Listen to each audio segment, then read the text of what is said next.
Good morning. If you could please stand for the Pledge of Allegiance. I pledge allegiance to the flag of the United States of America and to the republic for which it stands, one nation, under God, indivisible, with liberty and justice for all. Thank you. Please be seated.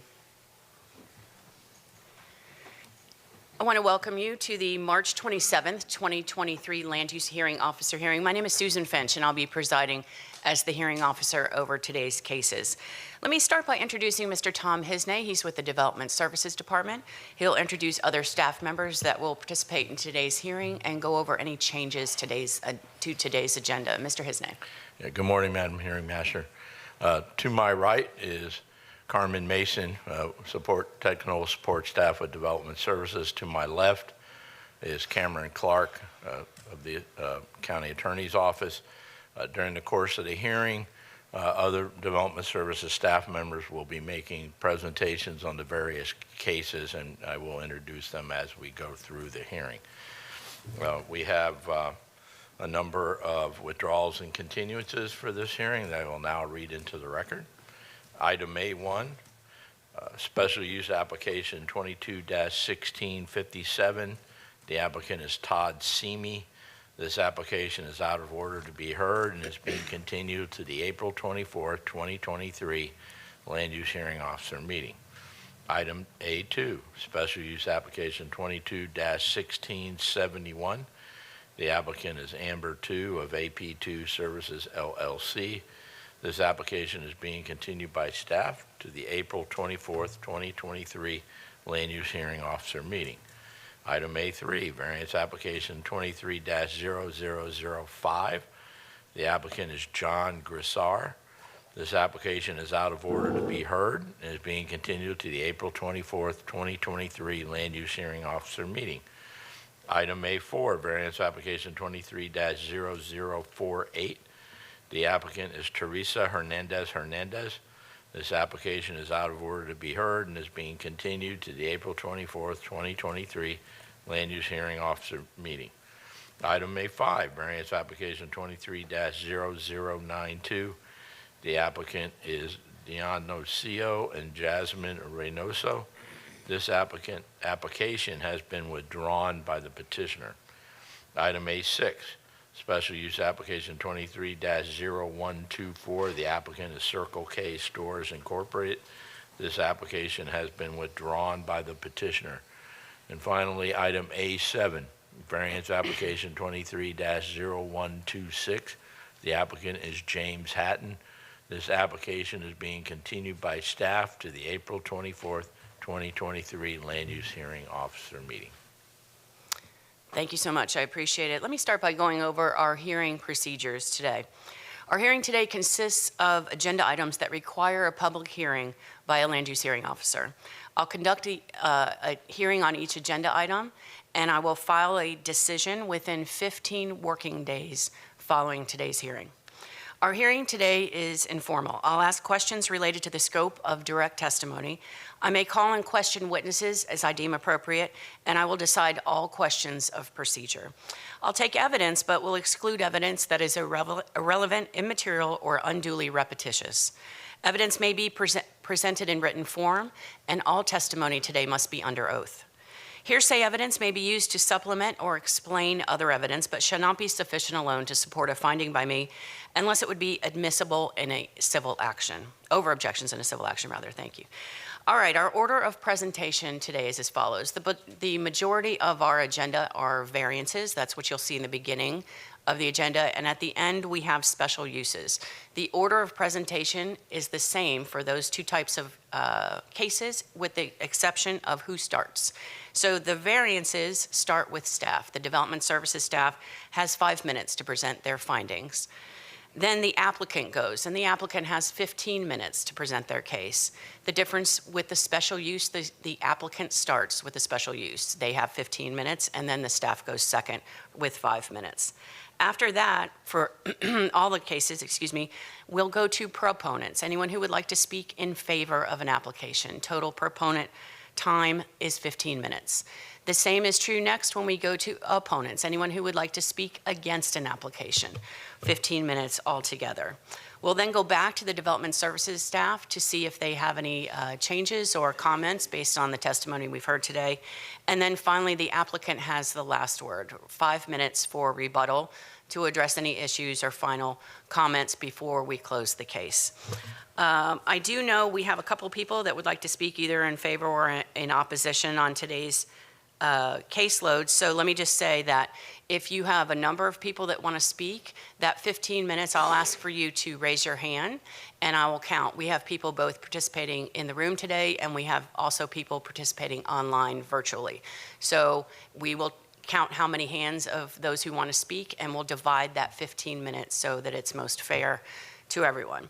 When you come up to speak, whether you're in the room or online, if you could start by giving us your name and address. We are recording this hearing and we want to make sure that we have who spoke to what case appropriate. Then, if you're done and you are in the room, if you could see Michael, he's at the end of the dais, he's with the clerk's office. He has a sign-in sheet that you'll see up on the ledge there. If you could also sign in with your name and address and the name of the case number to make sure we have everything logged in appropriately. That's also your opportunity if you want to submit any evidence into the record. You can give it to Michael and it becomes part of the record and I will see it as a part of my deliberation.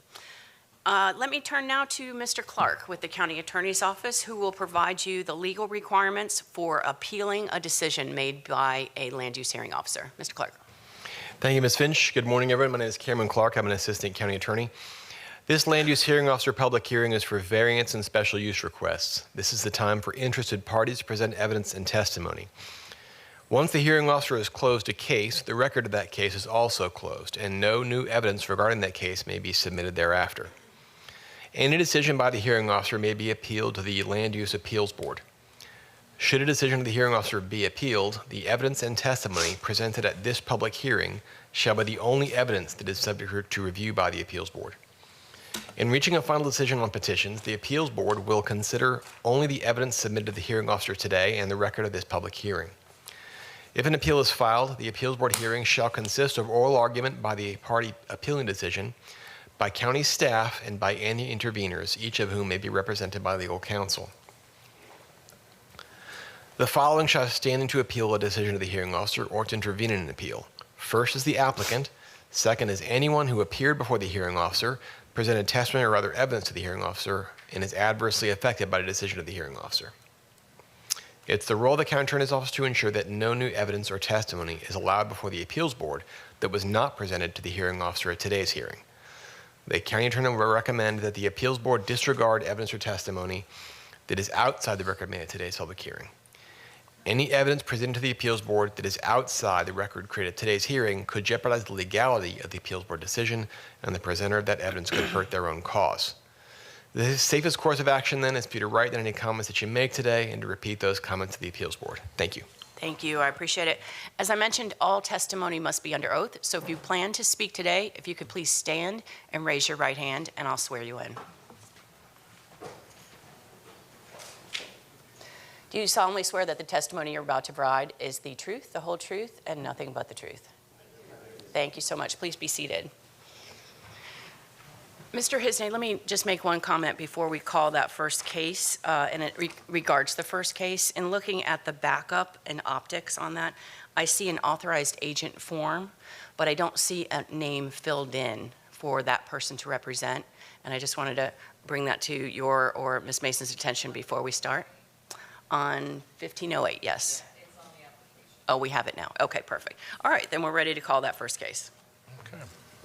So on today's agenda, we have no vested rights cases, no fee waiver requests, no remands, no reconsideration requests, no site development variances, no sign variances, which then takes us to Section 8H, which are the general variances. And the first case is item H1, application 22-1508.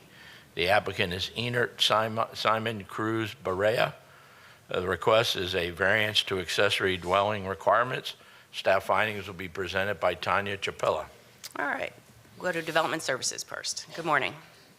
Good morning, Tanya Chapella, Development Services. For this case, I'm presenting a revised survey. The applicant sent that survey to my email, but it was not submitted to the record. We requested that to the applicant, but it didn't happen. However, we're working with that revised survey. Sorry. Could you repeat your name? The record didn't catch it. My name is Tanya Chapela, Development Services. Thank you.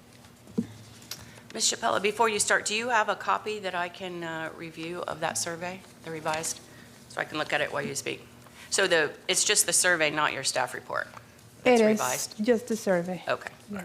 However, as she makes her presentation, there will be one item where the setback it needs to be changed. Yes. And so she'll read that into the record. Okay. Okay. And we'll put a revised report into optics after the hearing. Thank you so much. Thank you. So before I present my report, I wanted to explain the difference between the survey and the revised survey.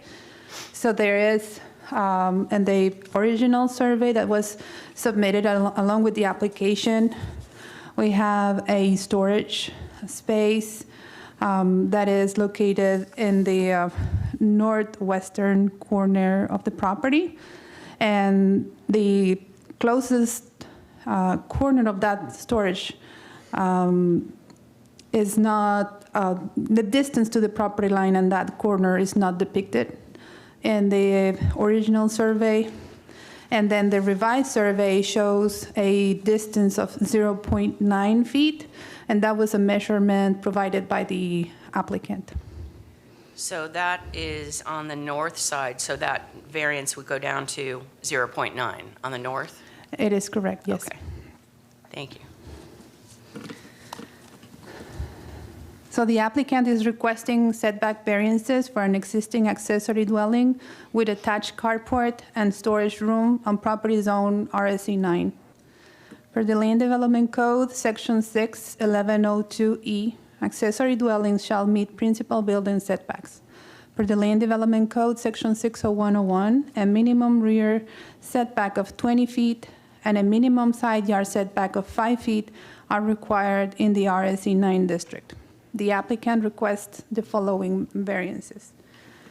A 0.8-foot reduction to the required side yard setback to allow a side setback of 4.2 feet from the south property line.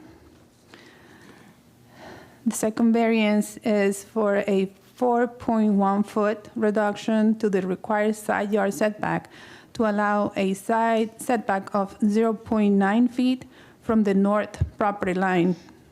And the last variance is a 15-foot reduction to the required rear yard setback to allow a rear setback of 5 feet from the west property line.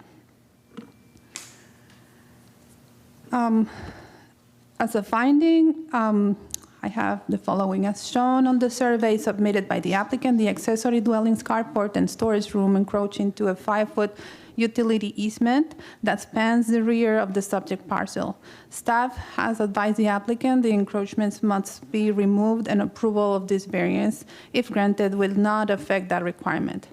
Alternatively, the applicant may apply for a vacating of the easement. However, if the vacating is approved, the applicant will need to obtain a new variance to the required rear setback to allow the existing setback of 4.1 feet from the west property line to remain. This concludes my presentation. Ms. Chappella, let me just ask you one thing real quick. The revised survey you just submitted to me, I see on the north side the 0.9 foot, but there's also a handwritten note on the south side of 0.8. I just want to clarify. It's in that same back corner, on the south side, the most western point, almost.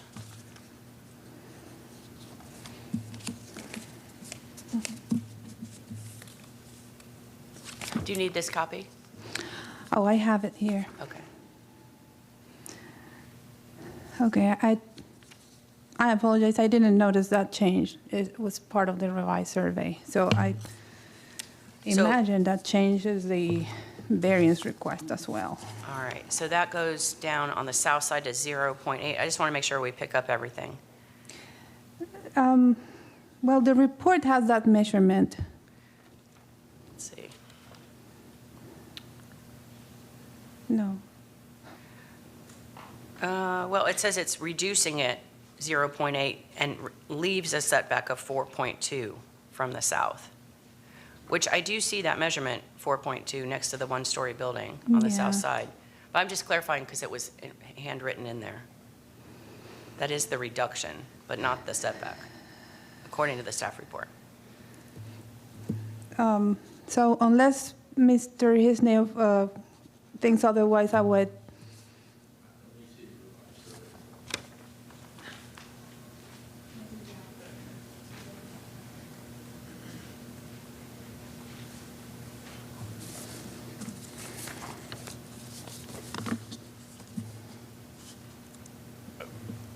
Yeah, I mean, when you look at the survey here, it's obvious that the survey that's existing, a setback rather, is certainly above 0.8. I don't know if that's the measurement to maybe the fence. We can have the applicant confirm, but just visually looking at the scale of that, it's obviously, the setback is much more than 0.8. So I believe the report is correct. And that the provided setback is 4.2 on that from the south property line. And I'm not sure why the handwritten notation of 0.8 went in. Maybe we can determine who wrote that. Yep, and the applicant can just simply confirm what the Sure. setback is. But again, it appears that the report's correct, that it's a 4.2-foot setback with a Okay. 0.8-foot reduction. Maybe they were writing in the reduction, I don't know. Right. Okay. We'll Thank ask. you. Okay. Ms. Chappella, that concludes your presentation, correct? Okay, thank you so much. We'll go to the applicant. Good morning. Good morning. My name is Juan Carlos Montes de Oca. I'm the attorney that's representing the property owner. And as far as the question that was just raised, I don't know the answer. I don't know who wrote that in there, but I believe the measurement is taken from the fence. All right. Well, barring any other additional information, Mr. Hisney's explanation certainly is appropriate that 4.2 is there between that building and the southern property line. Right. It looks like that, certainly more than 0.8 feet. So Okay. maybe it's just confusing because both are handwritten and one is a new setback and the other one evidently is not. It's a Right. reduction. I- We're just trying to make sure you're asking for what you need. Right. And so we're asking for that reduction. Okay, the 0.8 is the reduction? Exactly. Okay, perfect. All right, go ahead with your presentation. Thank you. So just like was presented by the agency, the client is asking for these variances. He's made already the adjustment to make sure that he is not in the encroachment of the utility easement, so that the carport has been cut back, so that way we can eliminate the encroachment. And we're asking for the council to consider the change that is being asked for. All right, let me ask you, do you know if the improvements were there when your client purchased the property? No, the carport and the storage were built by him. Okay. And how did this come to light? Do you have any idea? It's my understanding that I think that it was a neighbor that called in and said that there were some buildings going on, and that's how it became into light. I see. I saw there's a code enforcement violation Right. on the property. Okay. And I think that's the end of my questions, unless you had anything else you wanted to add. That's pretty much it. All right, thank you so much. If you could please sign in with the clerk's office. Sure, thank you. All right, we'll call for anyone that would like to speak in support. Anyone in favor of this application? Seeing no one, anyone in opposition to this request that would like to speak, either in the room or online? Yeah. You want me to give you that one back? Okay, thank you so much. All right, last call. No one wants to speak in opposition? All right, seeing no one, county staff, anything else? No, ma'am. All right, then the applicant has the last word, sir, if you'd like it, but you don't have to take it. All right, thank you so much. Then with that, we'll close variance 22-1508 and go to the next case. Our next case is item H2, variance application 22-1716. The applicant is Deshae Martin, requesting a variance to community residential home requirements. Staff findings will be presented by Tanya Chapella. Tanya Chapella, Development Services. The applicant is requesting a variance to allow a proposed community residential home type A with 6 or fewer place residents at 2105 Reynoso Springs Drive to be located within 1,000 feet of an existing community residential home type A. Per the Land Development Code Section 61128, a community residential home type A shall not be located within a radius of 1,000 feet of another such existing home with 6 or fewer residents as measured from property line to property line. According to the state licensing data submitted by the applicant, there is an existing community residential home type A at 2419 Reynoso Springs Drive that is 371.9 feet to the southwest of the proposed home. The applicant requests a 628.1 foot reduction to the required separation from the existing home to allow a separation of 371.9 feet. That concludes my presentation. Just one question, and either for you or the applicant. If you don't know, we'll ask the applicant next. But in looking at the backup to this, I see the letter from the Department of Children and Families that verifies the other community residential homes within 1,000 feet. And the letter in the record says for this subject address that there are no group homes within, it says 1,000 to 1,200 feet of the above address, which is the subject property address. Do you have any information on that? Yes, so when we reviewed the different agency list, we reviewed 3 different agencies. So it's ACA, DCF, and there are 3. So I found this address on the long list. I don't recall the exact name of that agency, but it's the 30-something pages we received. So we have to check 3 different agencies' information. I see. Okay, well, that helps. Thank you very much. I appreciate it. All right, we'll go to the applicant. Good morning. Good morning. How are you? My name is Deshae Martin, address 2105 Roanoke Springs Drive. So I just brought we're already currently licensed as a foster home. We already have 3 individuals there. So according to APD, during that time, we didn't have to go through the local zoning notification requirements for the 3 as a foster home. We're just expanding what we already have, and none of our individuals that are there are ambulatory, so they don't pose any threat or anything to the community whatsoever. Okay. Did you talk to your neighbors about this request? I sent out the letters that was already there, and then the other individual who has the home, we've communicated through the years, but you know, we take different individuals. So we're both under APD for persons with disabilities, but he has males that are, you know, in the community, and mine are more medical than, you know, in the community like that. Did you hear back from any of your neighbors when you sent out the notices? No, I didn't hear anything yet. Okay. All right. Does that conclude your presentation? All right, yes, that's Thank it. you so much. If you could please sign in with the clerk's office. Thank you. We'll go to anyone who would like to speak in support. Anyone in favor that would like to testify either in the room or online? Seeing no one, anyone in opposition to this request? All right, no one. Mr. Hisney, anything else? No, ma'am. All right, ma'am, you have the last word if you'd like it, but you don't have to take it.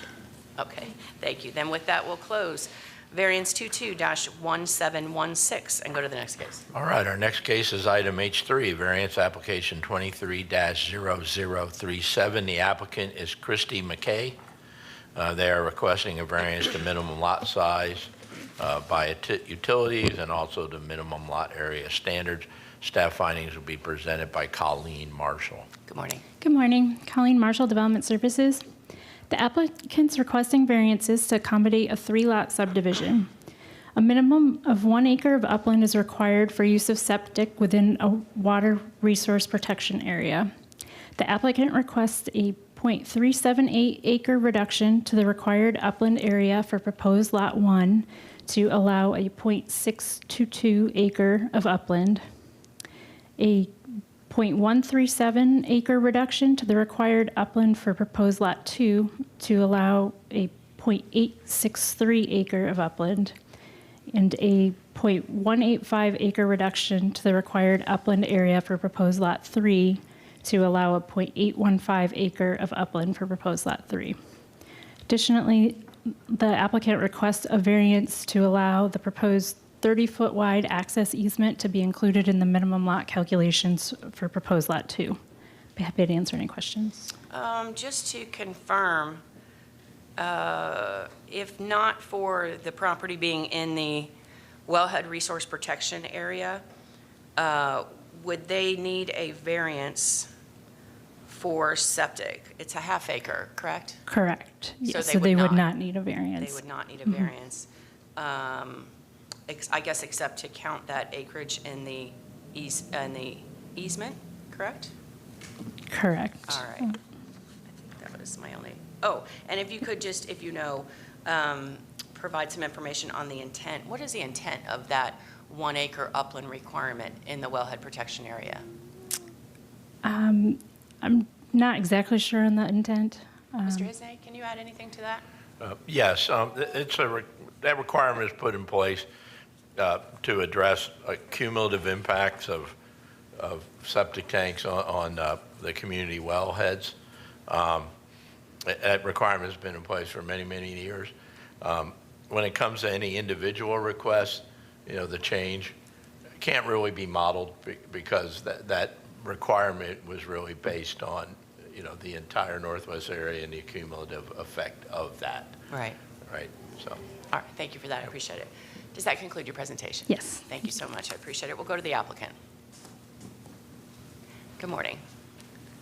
Good morning, Christy Mackey, 19216 Blunt Road in Lutz.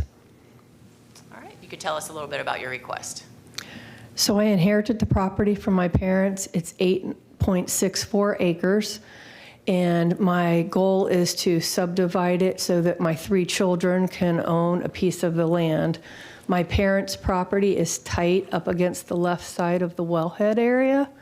And on the other side, north of the wellhead, 2 neighbors have built on less than a half an acre of upland.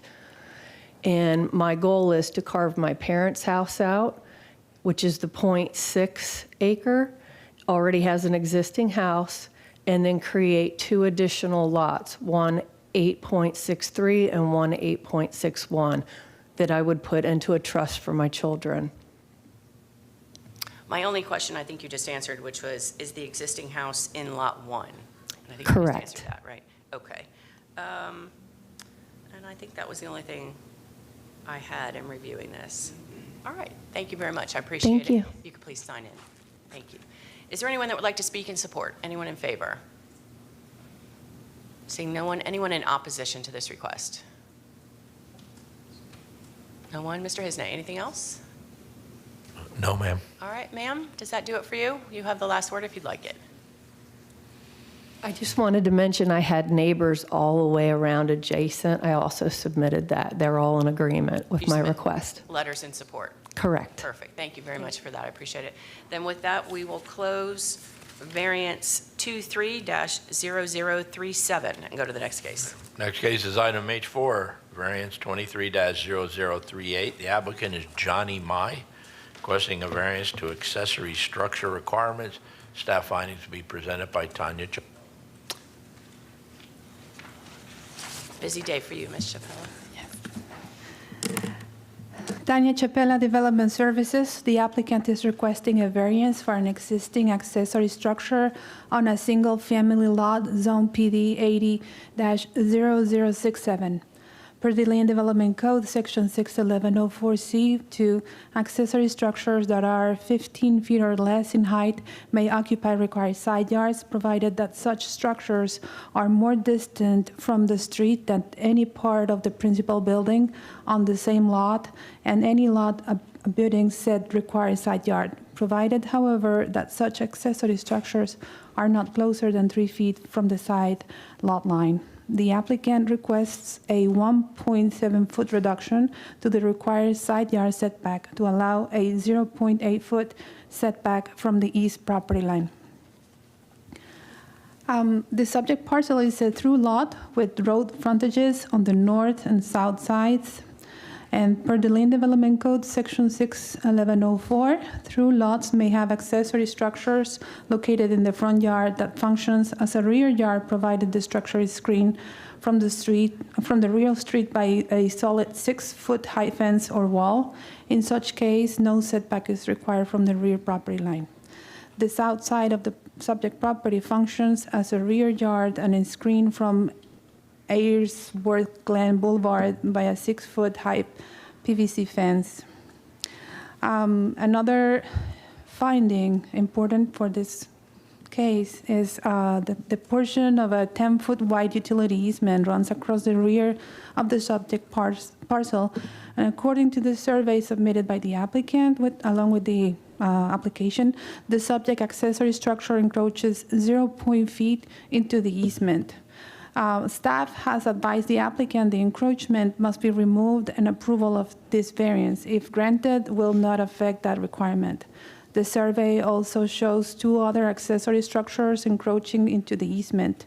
Staff has advised the applicant those encroachments must be also removed. Alternatively, the applicant may apply for a vacating of the easement. Finally, we have 4 other accessory structures that are shown on the site plan and are shown also on the aerial picture. So there's one on the side of the main building to the eastern property line.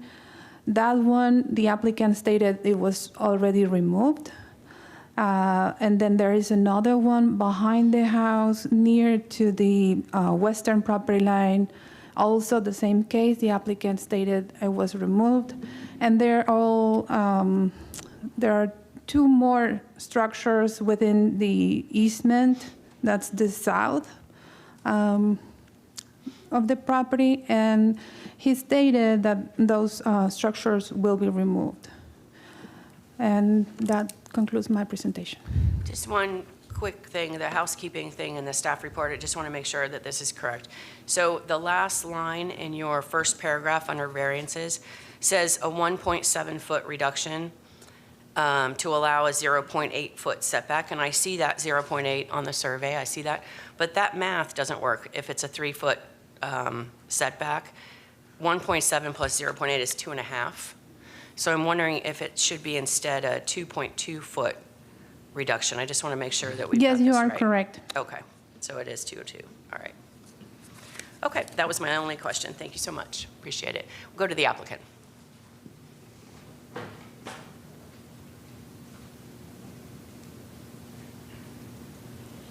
Good morning.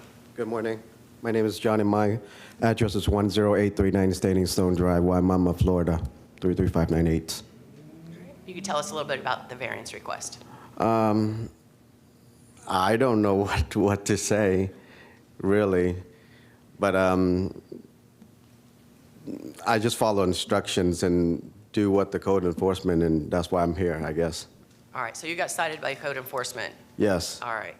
I saw in your application it says you have a letter of support from your neighbor, Correct. but I didn't see that in the record. Do you have any copies of it or that you can submit? I don't remember where I put it now, but I do have it. Ms. Mason, do we have it? Okay, because I looked all through optics because I saw the reference by the applicant and I didn't see it. Yeah.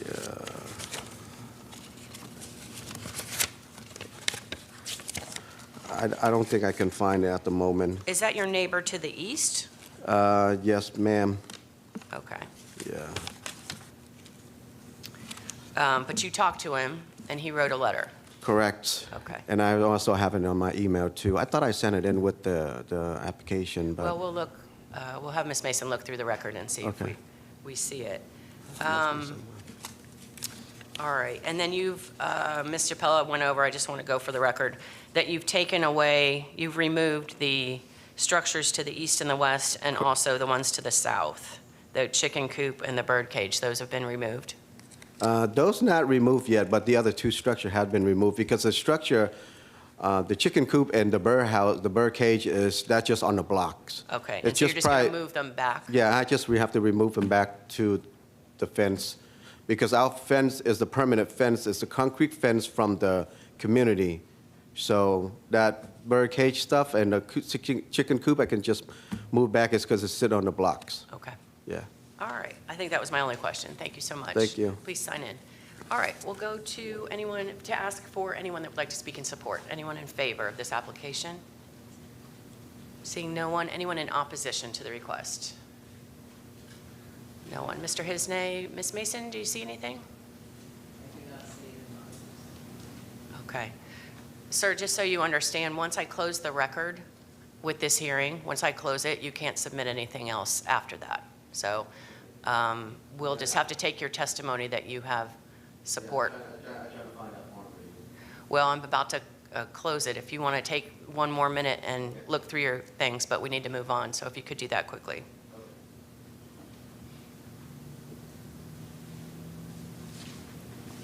You do have 5 minutes for a rebuttal, so we can take that at the same time.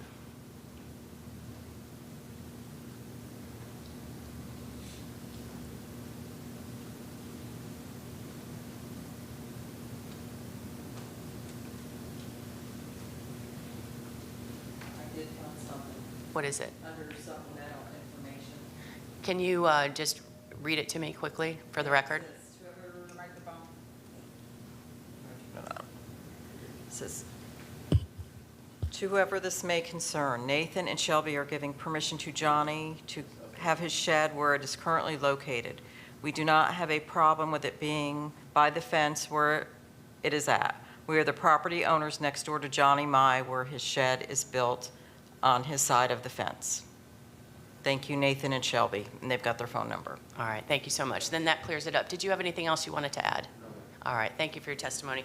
With that, we'll close variance 23-0038 and go to the next case.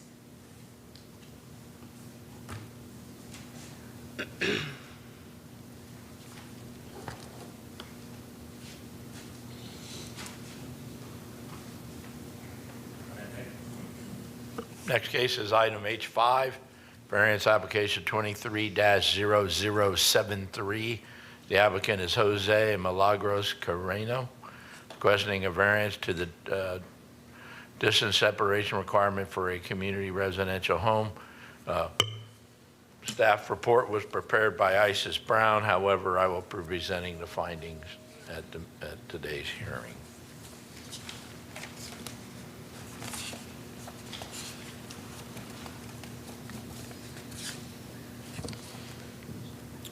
The applicant is requesting a variance to allow a proposed community residential home type A with 6 or fewer placed residents at 1209 North Parsons Avenue to be located within 1,000 feet of an existing community residential home type A. Land Development Code requires a minimum separation of 1,000 feet between those types of homes. According to state licensing data submitted by the applicant, there is an existing adult family care home at 139 Melanie Lane that is 368 feet to the north of proposed home. The applicant requests a 102.4 foot reduction to the required separation. I'm sorry, these numbers don't add up, sorry.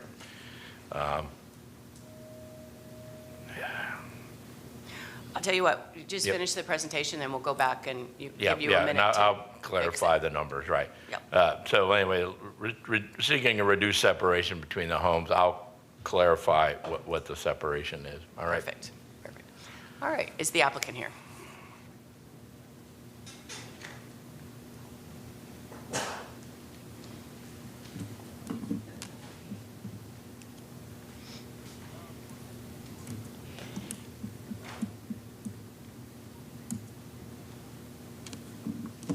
morning.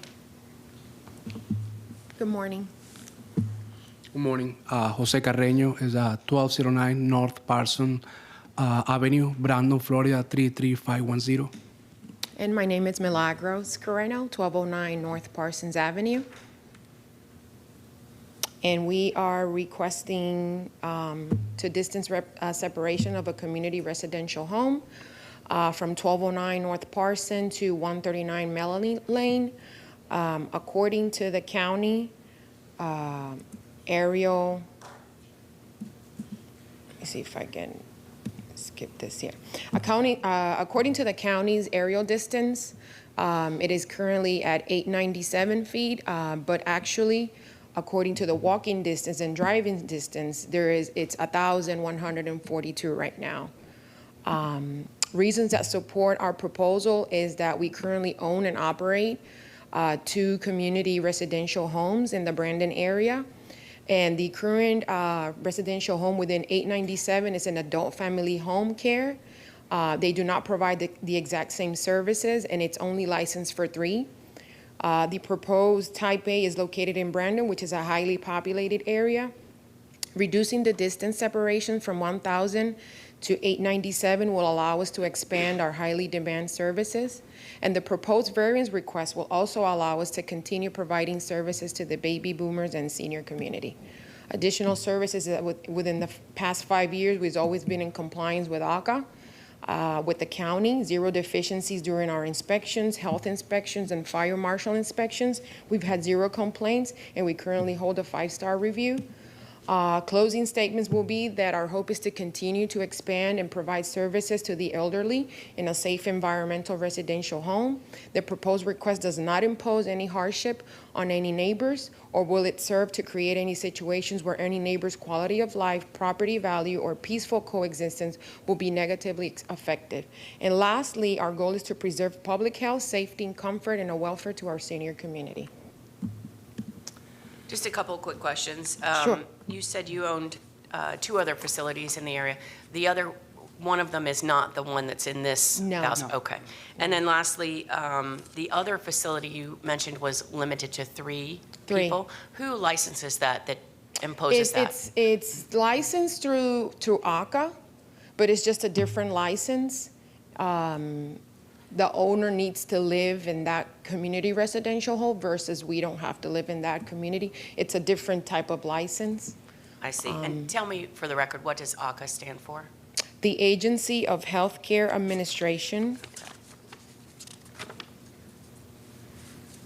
And how many people, you know that this is limited to up to 6 or fewer. How many do you plan to have? 6 or fewer. 6? Oh, okay. Yeah, All right. 6 or fewer. Okay, that was the end of my questions. Sure. Thank you very much. If you could both please sign in. Thank you. All right, is there anyone that would like to speak in support of this application? Anyone in favor? Seeing no one, anyone in opposition? Yes, ma'am.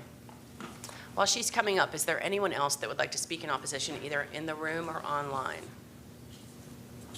All right, seeing no one, go ahead. Give us your name and address, please. My name is Rochelle Mendenhall. I reside in the house behind them, 1206 Laurie Circle. And my opposition is my privacy and my security in my home. And at this point, the previous owners had let a tree grow that is now going through the fence. The fence is almost destroyed by the tree, and the tree is destroying my pool home. So my request is that they put in a new fence and remove the tree. Other than that, I don't have any problems with it. All right, well, thank you for Okay. coming down. I appreciate it. All right, Development Services, we'll give you a chance to speak in just a moment. You can address her comments on the record. Just one second.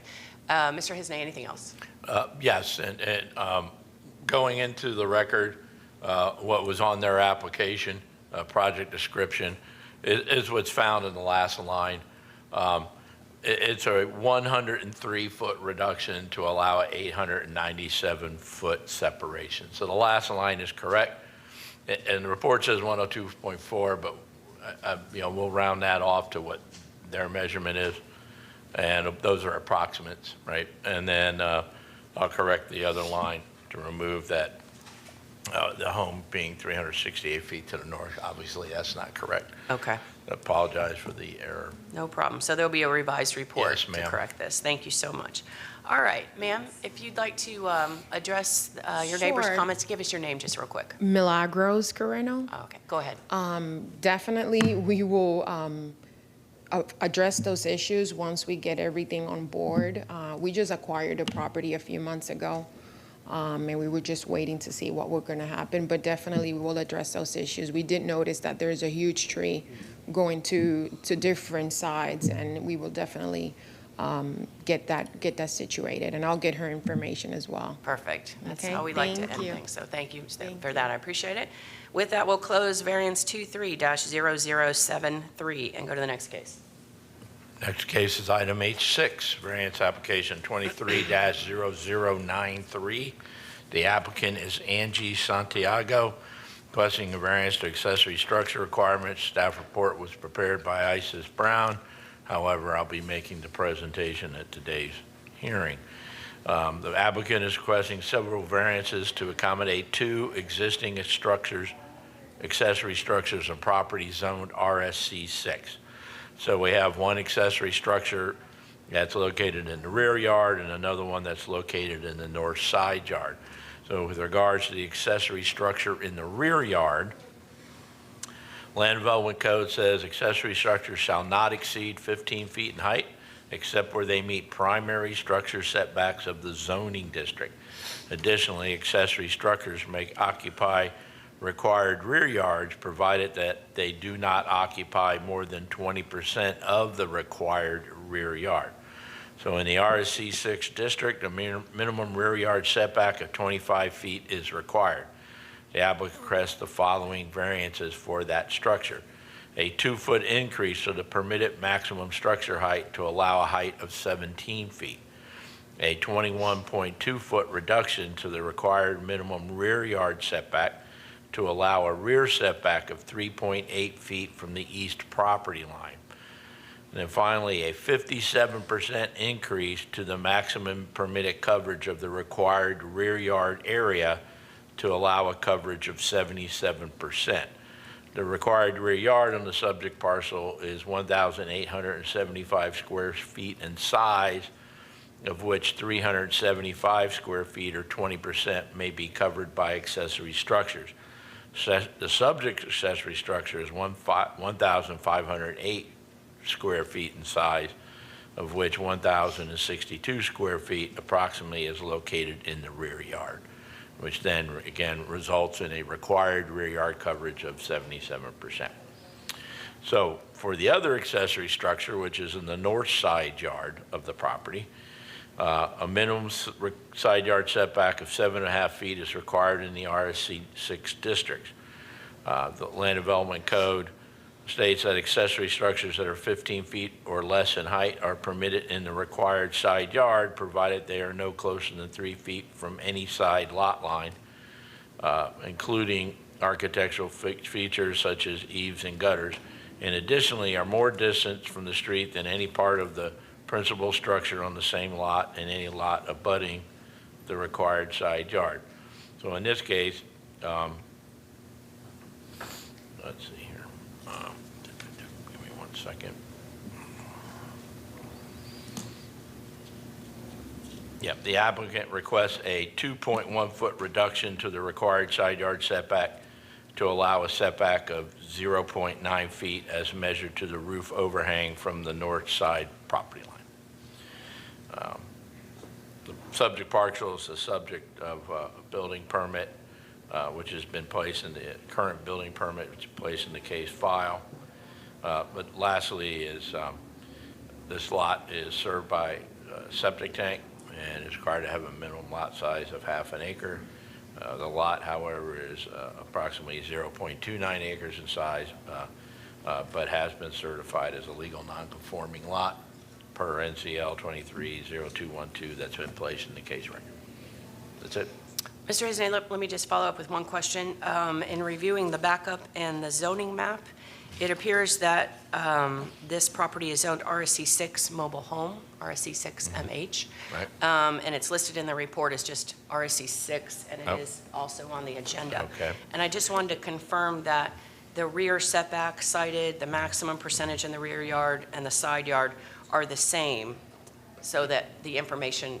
Yes, the variances MH are is correct. actually an overlay. Right. And all it does, the only thing it changes in the RSC 6 district is the allowance of a mobile home that otherwise are prohibited, but all setbacks and everything are the same. All right, thank you for that. I appreciate it. We'll go to the applicant. Good morning. Good morning. My name is Denny Sandoval. Address is 10012 Davis Street. All right, if you could tell us a little bit about your request. Yeah, basically the building is too close to the setbacks. Just long story short, it's a horrible experience with the company that came and put it up. They put it in the wrong place. Obviously, I can't exactly just take it up and get the concrete up and take it with me. I do want to mention to the back of the property, there is no neighbors. There's just a pond back there, so it doesn't affect anybody. We've spoken to the immediate nearest neighbors. We've been neighbors with them for decades, and the only two neighbors are to the south and north of us. They don't have an issue with it. And to the back, again, there's no property. It's just like a retention pond. So it's just a building for storage and keeping tools in, and I kind of need it for the type of work I do. So I was kind of I don't know what to do if I can't keep it there. Well, you've hit on all of my questions with that. One was, did you talk to your neighbors? And so to the north and the south, you said they responded. Correct. We may possibly be buying the property to the south of us anyway this year. So, Okay. And the structure itself, it appears, I think, I did read in the staff report, it's 1,500 square feet? Yes, ma'am. It's 30 by 50. Okay. The height, I knew about the height because I'm not an expert in permitting, but I did have that clear. And the company that I paid for, 2 years ago, the first company, I gave them a deposit. COVID hit. They never even showed up. I had to hire a lawyer to get my deposit back. I only got half of it back. I hired a second company, and I gave them the same plans that the first company had made up for me. And I asked them, can you go by this? And they said, yes, no problem. It'll be the same building. And it wasn't. It's 16 feet, 9 inches. So it's a foot and 9 inches taller. And what is the building for? For storage of my tools, because I own a mobile company that I do work here in Hillsborough County. So a lot of my tooling, a lot of my equipment, I keep in there, my toolboxes. And it's a workshop. If I have to work on something that I need, I'll fix it in there and take it with me.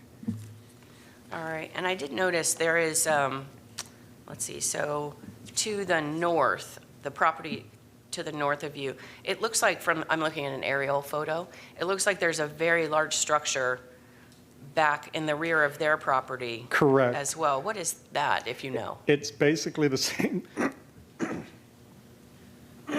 Excuse me. I've got the same thing, sorry. It's basically the same thing as mine, but I think theirs isn't fully enclosed, I see. if I remember correctly. Yeah, it's significant in size, as is yours, it Yeah, appears. Yeah. it's okay. pretty much the same building with small differences. I see. All right, those are my only questions. Thank you so much. If you could please sign in with the clerk's office. Thank you. All right, is there anyone that would like to speak in support? Anyone in favor of this application? Seeing no one, anyone in opposition? Either in the room or online? No one. County staff, anything else? Mr. Hisney? No, ma'am. All right, sir, anything you want to add before I close? All right, thank you for that. We'll close variance 23-0093 and go to the next case. The next case is item H7, variance application 23-0107. The applicant is Hill Gray 7 LLC. They are requesting a variance to the distance requirement for an eating establishment's order box, drive-through voter box. The distance that's required from residentially zoned property. Staff findings will be presented by Tanya Chapella. All right.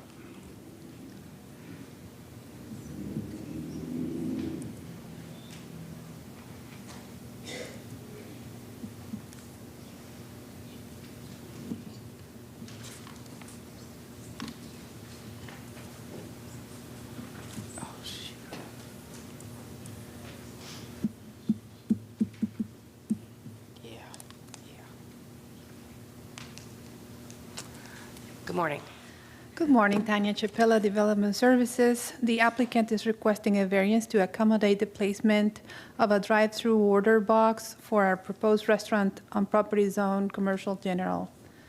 Per the Land Development Code, Section 61135B1, no order box used in the ordering of food or beverages from a drive-through window shall be located within 200 feet of any property zone residential.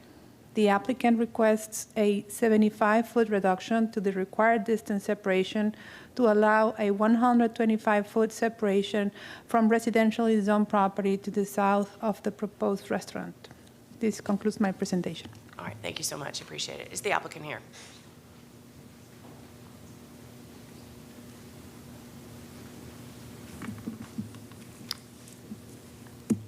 Good morning. Good morning.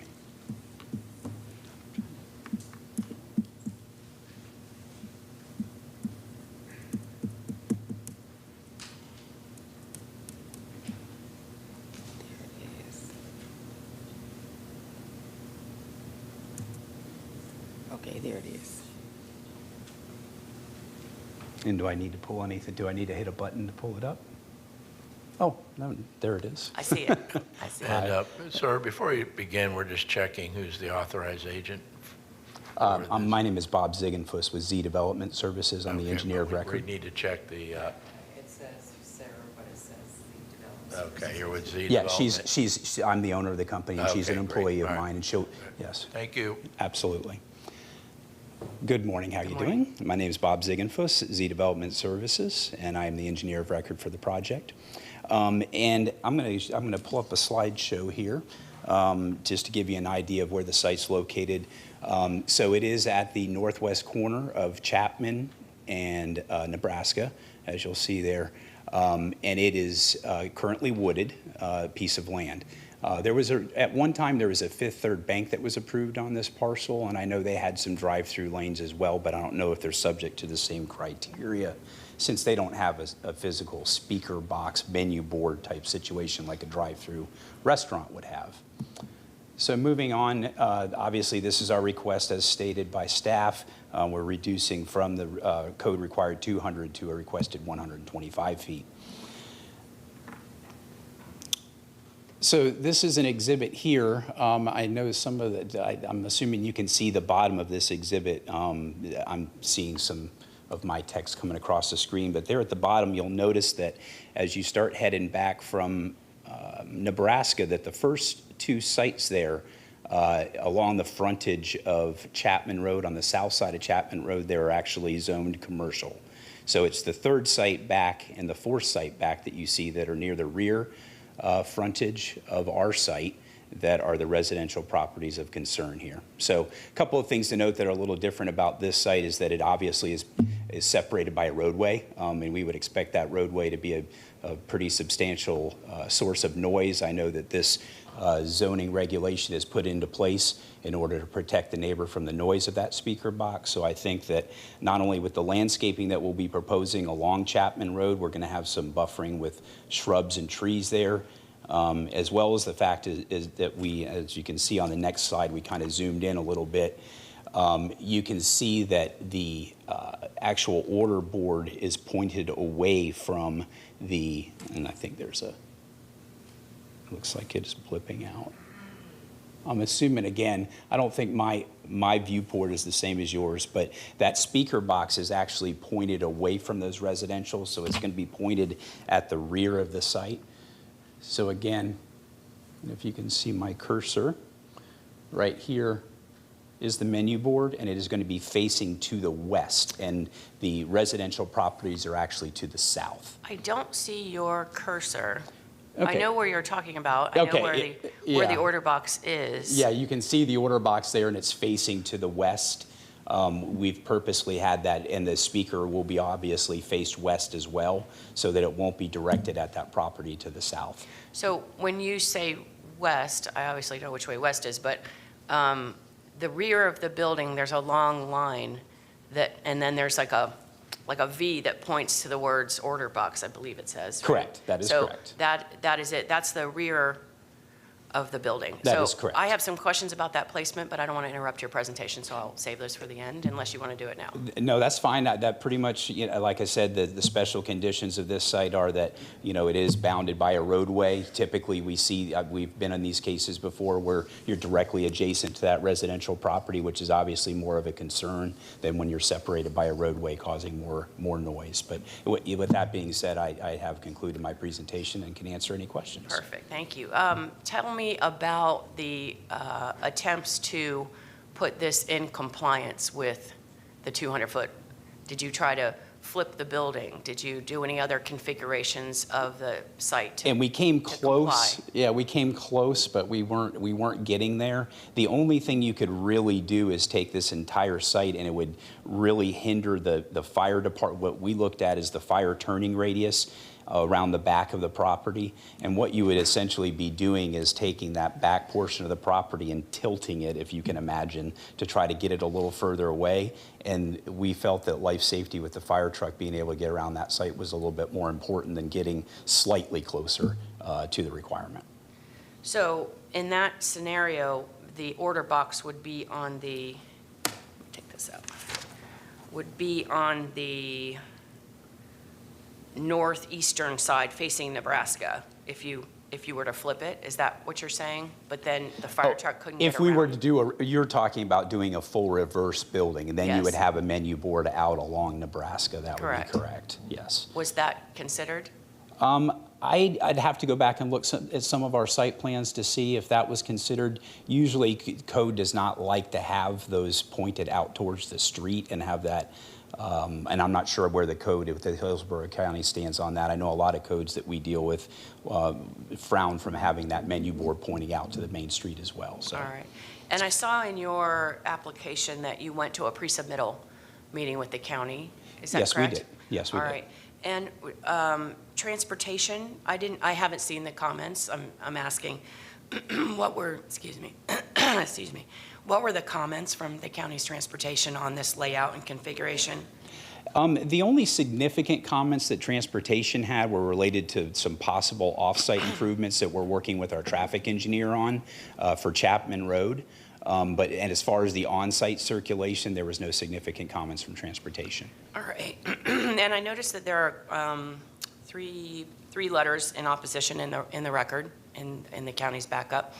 And they all talk about, they're from residents of Chapman, and they all talk about why access can't be from the Publix or the Truist in that area, if that's possible. It looks like your access to the south comes out to the Publix property. Is that correct? There is a cross-access on the northeast corner of the site. There is a cross-access there, correct?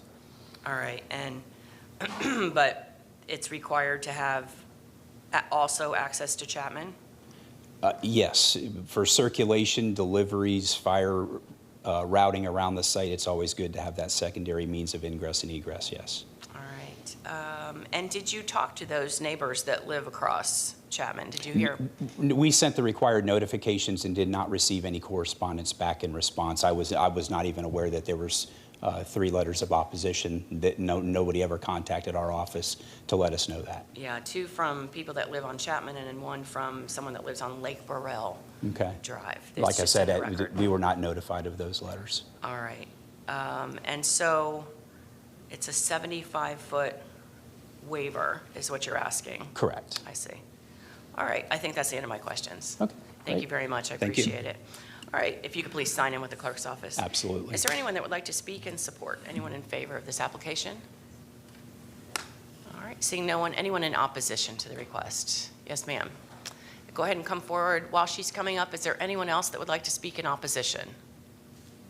Anyone online? All right. Ma'am, the floor is yours. If you could give us your name and address, Hi, please. my name is Barbara Fight, 16102 East Lake Burrell Drive in Lutz. You submitted the letter. And yes, and I also called their office and spoke with people. A lot of us are against this arrangement because of its proximity to the single-family residence, and it just doesn't meet the requirement. The driveway is a big problem because the people that live right there are going to have headlights and noise, with people coming in and out basically about 20 hours a day. And I just don't think it's fair to them. And I'm worried about the lighting, even with dark sky lighting, with it so close. I think that will be a problem.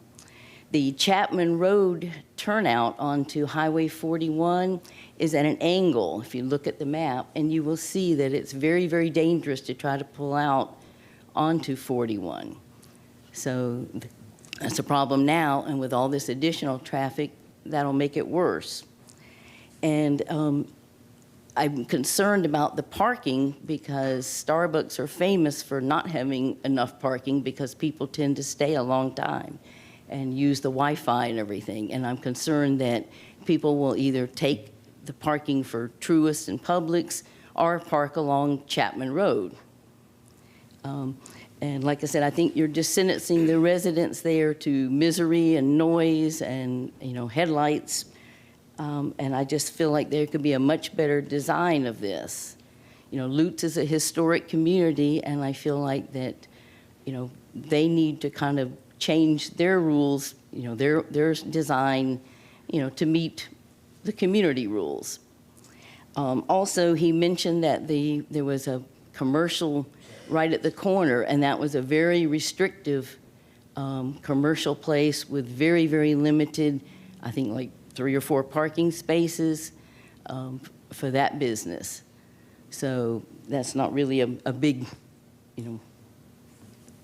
a big commercial place. So anyway, we just feel like the design could be better, and it just doesn't fit in with the area. Ma'am, before you go, let me just point you to the reason for the variance, the sole reason for the variance that they are here for is because they don't meet the required 200-foot separation for the order box, the Right. outside order box. And so if you could address any of your comments regarding that specific request. Well, I just feel like there'll be noise. I don't know if you've ever, been through any of the drive-throughs, but, the noise does travel. And I just feel like that, it is going to be excessive. The house right directly that'll be most affected has been there since 1977. And this is just, not a very nice thing to do to them. All right, thank you for coming down. I appreciate it. If you could please sign in with the clerk's office.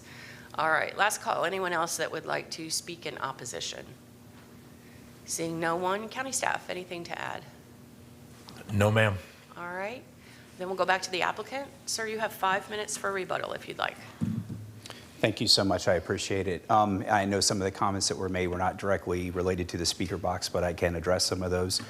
We will meet the lighting standards of Hillsborough County, which do require 0-foot candles at the property line. So I think they'll probably be getting more light spillage from any lights on the side street Chapman there.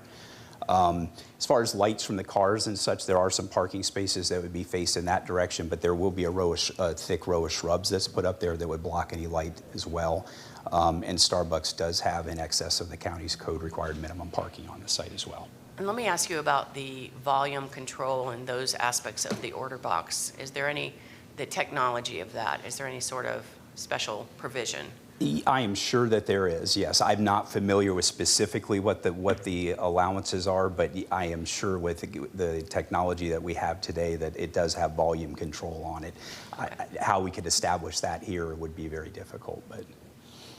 All right, that was the end of my questions. Did you have anything else? No, ma'am. Perfect, all right. Well, thank you for that. Then Thank you. with the rebuttal testimony closed, we'll close variance 23-0107 and go to the next case.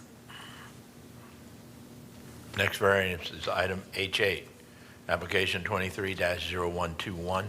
The applicant is Richard and Mary Beth Yemnitz, requesting a variance to easement width requirements and variance to lot development standards. Staff findings will be presented by Colleen Marshall.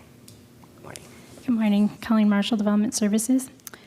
There's a typo in the staff report. It's this on the second, the last sentence of the second paragraph. I'm going to give you an updated staff report. The applicant's requesting a 1.4-foot reduction rather than an 11.4-foot reduction. And the other numbers within the report are correct. Wait, direct me to the paragraph again. I don't see it. I apologize. It's the Second paragraph regarding the primary building setback, the last sentence, the applicant's requesting an 1.4 foot reduction rather than 11.4. I see. Okay, thank you. Got it. Perfect. Thank you so much.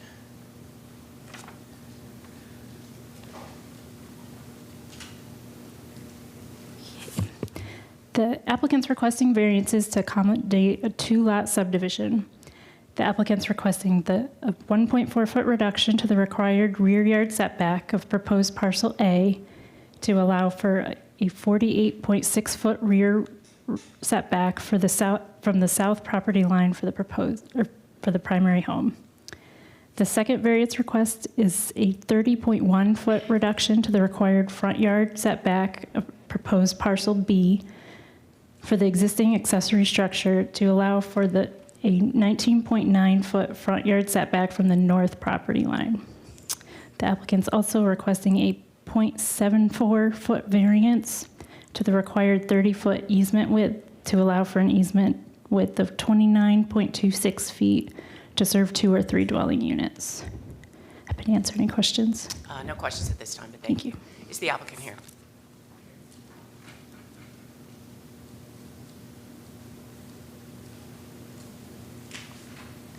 Good morning. Good morning. Rick Yamnitz, 3601 West Sam Allen Road, Plant City, Florida. I don't have a whole lot more to say than what she said. When we bought the property, it was going to be a family homestead. It's unusual in this day and time that your kids want to live next to you and your grandkids, so we spent probably 7 to 8 years looking.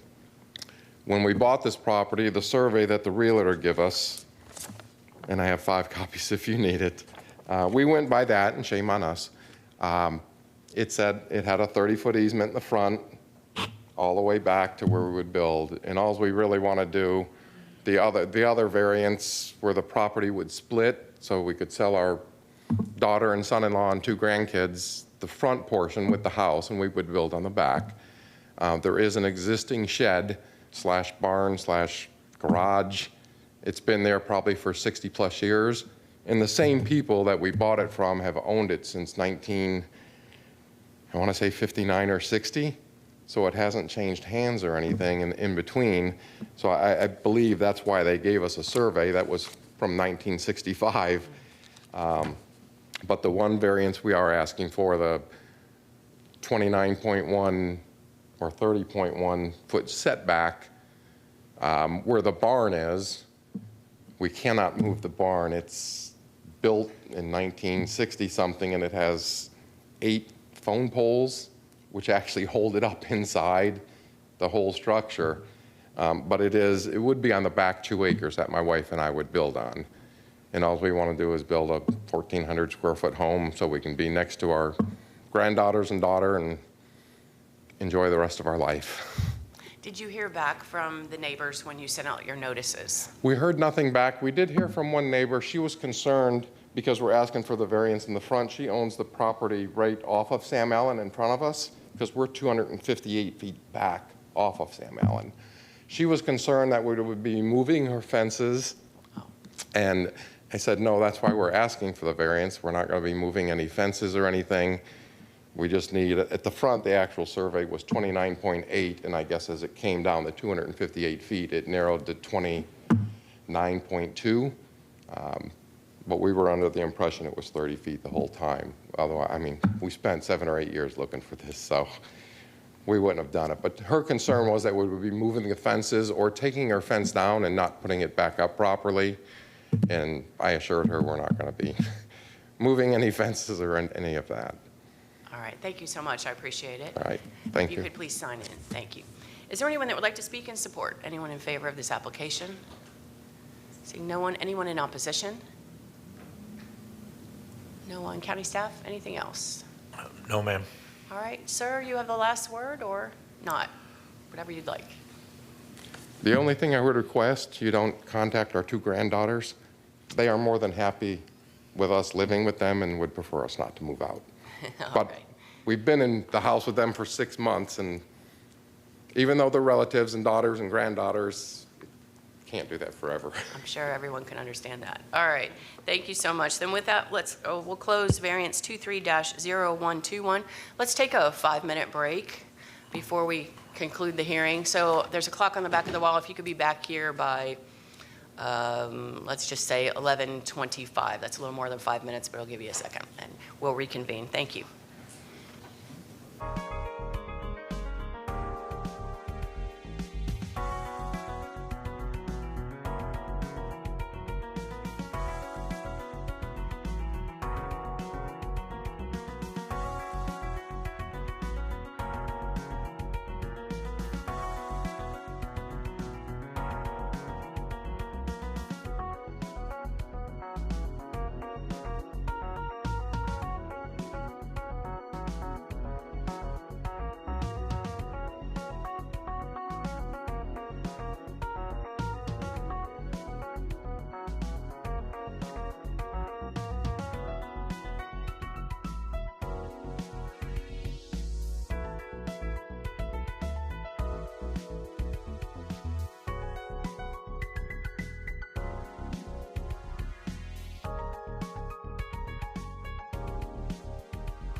All right, good morning again, everyone. We're going to resume the Land Use Hearing Officer hearing, and we will call, Mr. Hisney, if you could call the next case, please. Next case is item H9, variance application 23-0128. The applicant is Ted Sarin. They're requesting a variance to the required separation for a restaurant drive-through order box from property that is residentially zoned. Staff findings will be presented by Chris Grangelard. Good morning. Good morning. Chris Grangelard, Planner with Development Services, here to present application variance 23-0128. The applicant is requesting a variance to accommodate the placement of a drive-through order box for a proposed restaurant on a property zoned commercial general, CG. Per LDC section 6.11.35.b.1, no order box used in the ordering of food or beverages from a drive-through window shall be located within 200 feet of any property zoned residential. The applicant requests a 144-foot reduction to the required distance separation to allow a 56-foot separation from the residentially zoned property to the north that is zoned RSC 6 and occupied by a single-family home. Findings, the drive-through order box is proposed with a westward orientation facing a church property in the city of Temple Terrace jurisdiction, which is zoned CG Commercial General, Temple Terrace zoning. To the northwest of the proposed order box is a vacant parcel, also in Temple Terrace jurisdiction, zoned R7, single-family residential, while due north is the RSC 6 parcel in the unincorporated area of Hillsborough. The applicant has advised staff they will commit to a westward orientation of the speaker box. That concludes my staff report. I'll be glad to answer any questions. No questions at this time, but Thank you. Is the applicant here?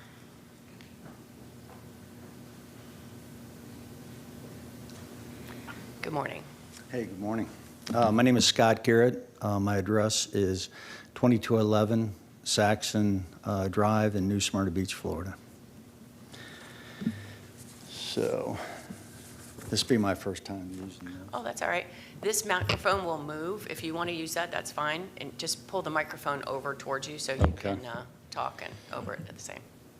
How do I make that work? Oh, there you go. I see it. Okay. So the intent for my client, the property, the furthest distance from the residential property line here on the north is 136 foot. And that goes all the way to the southeast corner of the property.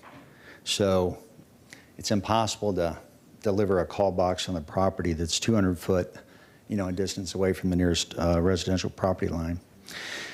But the intent would be to put the call box in a position with a western orientation to where the noise would travel away from the residential property on the north-hand side of the property. There are design criteria that we'd like to deliver as well to the property. And one of those being orienting the call box to the west. Also, some scientific studies that we've found online talking about call box technology indicates the closer you have the speaker box or the call box to the ordering customer, the lower you can reduce the sound from the call box to make it effective so the communication can occur and the order can happen. And so that would be part of the intent, to try to work a system at the call box site where the vehicle drives by it to where we can make that call box as close as possible to the person placing their order. Also, if you use brick or concrete walls to isolate the installation of the call box, that can help block the sound from traveling in the direction that you place the block. So our intent would be to create some sort of a barrier in a position that can be delivered on the site with civil engineering and appropriate construction standards to where that can aid in the blocking or the transmission of the sound at the order box with the ordering customer. Also, there's technologies that you can use in materials beyond just the concrete wall. If you use a porous material of some sort, that can help absorb the sound and then dissipate the noise, thus reducing the effect, as it travels. And then lastly, that would all be done pretty much at where the call box is positioned on the property. And the other intent would be to have design criteria delivered on the north-hand side of the property to help further block any noise that would happen to get beyond the technologies that I just described, and further block those prior to it traveling across the property line there on the north. That could be a wall, could be trees, it could be a number of different things that could be delivered. And then lastly, call box technology is evolving. Technology, as we all know, is evolving. And there's a white paper that was submitted in the application that talked about a company by the name of HM Electronics out of Poway, California. It was a white paper that they had produced in 2010, and it talked about automatic volume control, and which was interesting technology, and I think can be brought to bear on the site for the advantage of reducing the noise. The idea for automatic volume control is, and let me show you another overview.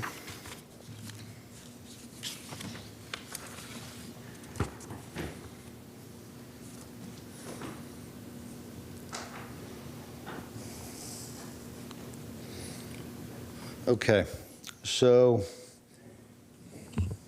on this diagram, starting over here, it shows normal breathing as a noise level is 10 decibels.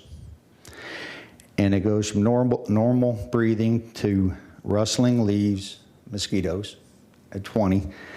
And I won't bore everyone with the rest of the details getting around, but you get all the way over here to 80 decibels for city traffic noise. Now, certainly we have city traffic noise with Fowler Avenue. It's a very busy, well-traveled road, 55,000 cars a day traffic that site. So there's plenty of road traffic there.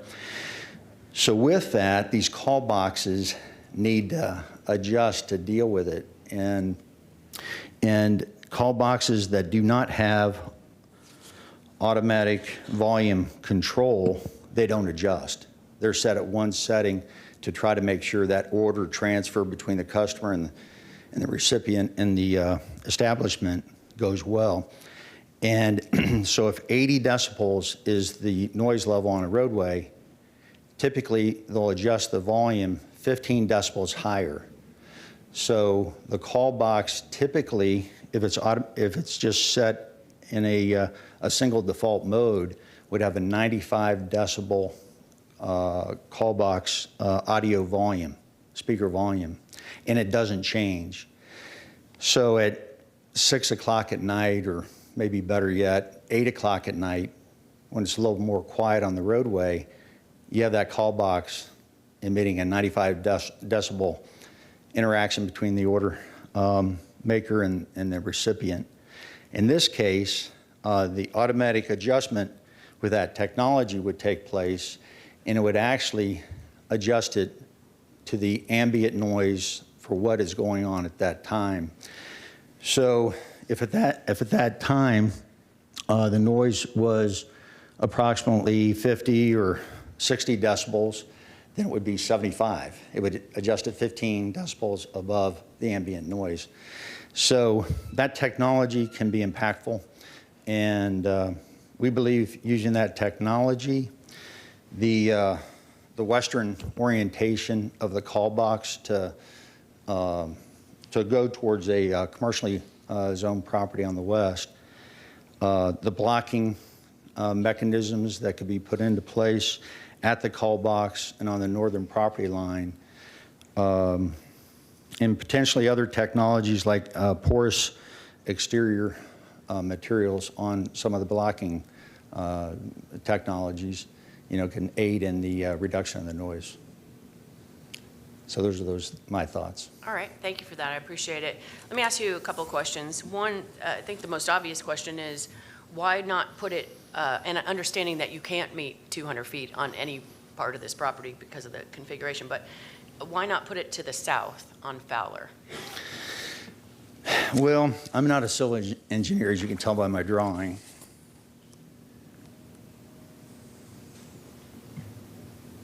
There's a pickup window noted there. Okay. Yeah, I mean, what we're, in my opinion, we're going to have access to the site on the north side of the parcel. So you have traffic coming in and then turn in, and then as traffic, and the idea behind that being to minimize or prevent vehicle stacking on the roadway. So you want to get the vehicles off Fowler onto North, have them travel as far north on, in this case, North Drive, before they enter the property. And when they enter the property, everything about the entrance and the circulation for the site would be oriented to go to the south. And the idea for most establishments that use call boxes is they have a call box and then a pickup window that are separate, and they need distance, between the two. So in this case, if you'd put a call box on the south side, we think that would prohibit, circulation and appropriate vehicle flow and minimization of vehicle stacking. Do you have a identified user of this building yet? We have a number. There are a number of, my client owns the property, and we've had it on the market. It's on the market for sale. And have pretty much just a drive-through coffee shop. That's all they do. They don't have sit-down. They're just drive-throughs. So we have a drive-through coffee shop franchise that's interested. And that size building is 40 by 40, 1,600 square foot, relatively small, probably more, larger than that particular concept would need to be. We're not absolutely certain that's going to be the buyer, but they are interested. And if the outcome, turns out to be to where we can place a call box on the property, they would be interested in next stepping, a potential transaction. But if not them, we have other interested parties in drive-through on the property. Part of the idea is, there's a full cut median for eastbound traffic to make a left in to north, access the property, go back to Fowler, go across the full median cut, and then return to eastbound orientation. All right, understood. Have you heard from the neighbors, those neighbors to the north, or the church? No, I have not.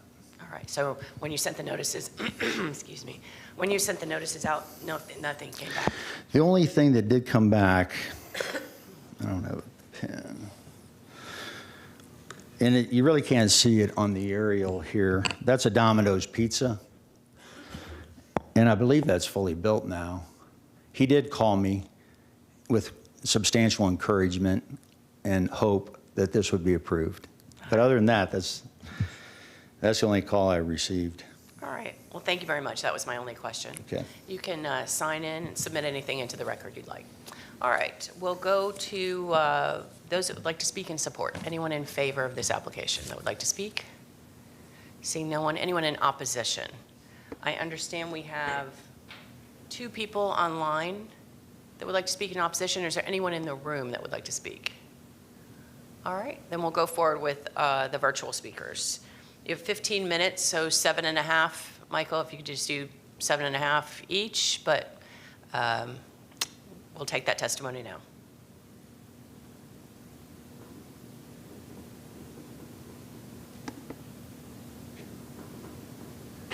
Good morning. I'm not sure if there's an order to the opposition. If you want to start, that's good with me.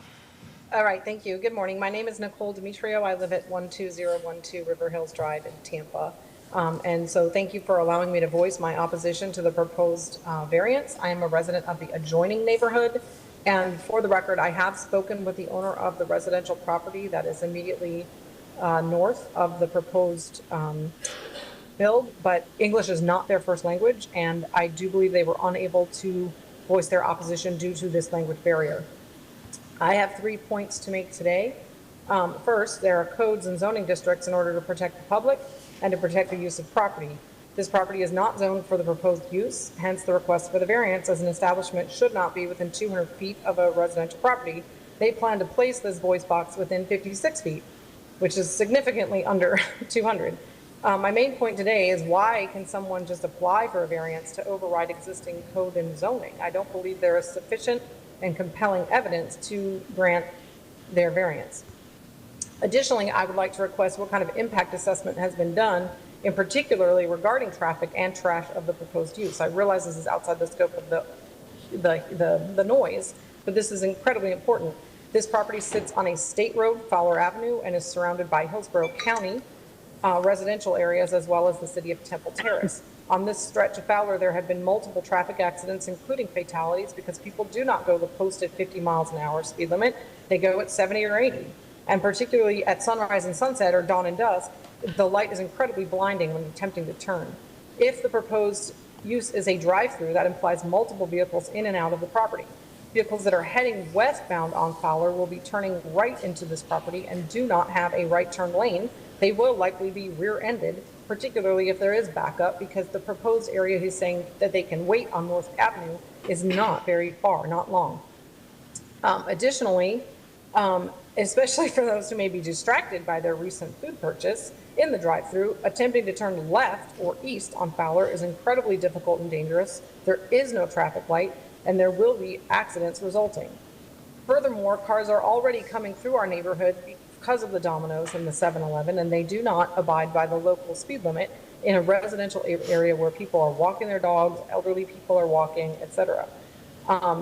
Who is going to have jurisdiction and be managing this traffic, and both the speed as well as what if, speed bumps were to be required? Since we're county, but the property sits on a state road and we're surrounded by the city of Temple Terrace, I'm concerned that there will not be adequate buy-in as what happened at the property down the road several years ago. Furthermore, since those businesses have opened, there's been an uptick in trash generated by Domino's and 7-Eleven. And not only would this happen more with a drive-through, but this impact not only would come into our residential area, but the Hillsborough River is approximately 1,000 feet to the north of this proposed use. Who is going to clean up the river?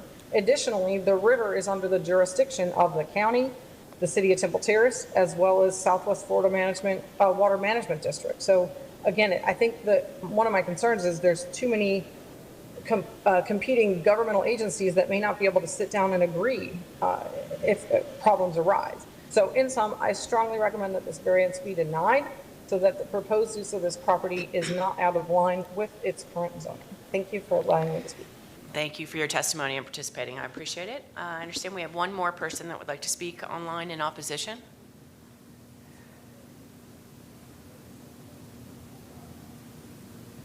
Hi. Yeah, there she is. This is Carolyn. You can hear me okay? Ms. McDowell, you need to have your camera on. It's a county requirement so that we can see you. I'm in by phone. I don't have a camera. Mr. Clark? So the notice for these hearings provides a link to participate via WebEx. There shouldn't just be a phone number to call in. So we require, we require I'm sorry, but video so that we're able to identify the speaker in case there's an appeal. We just want to make sure to preserve the record that the person speaking is the person who potentially is appealing the decision. Do you have, it's relatively straightforward, just using a WebEx link to link into the meeting. Perhaps staff can help you. I'm sorry. It did say that you can join by phone. It didn't say that I had to be on video. It gave them tap to join for a mobile device, which is how I'm joining. And I can confirm that. I received the same email that did give me the option to only call in by phone. So just to clarify, are you talking about the notice that you received in the mail, or are you talking about an email that you received on this? The email I received, LUHO public comment confirmation and instructions. Join the meeting, more ways to join from the meeting link, join by meeting number with an access code, tap to join from a mobile device, join by phone, join from a video system or application are all listed.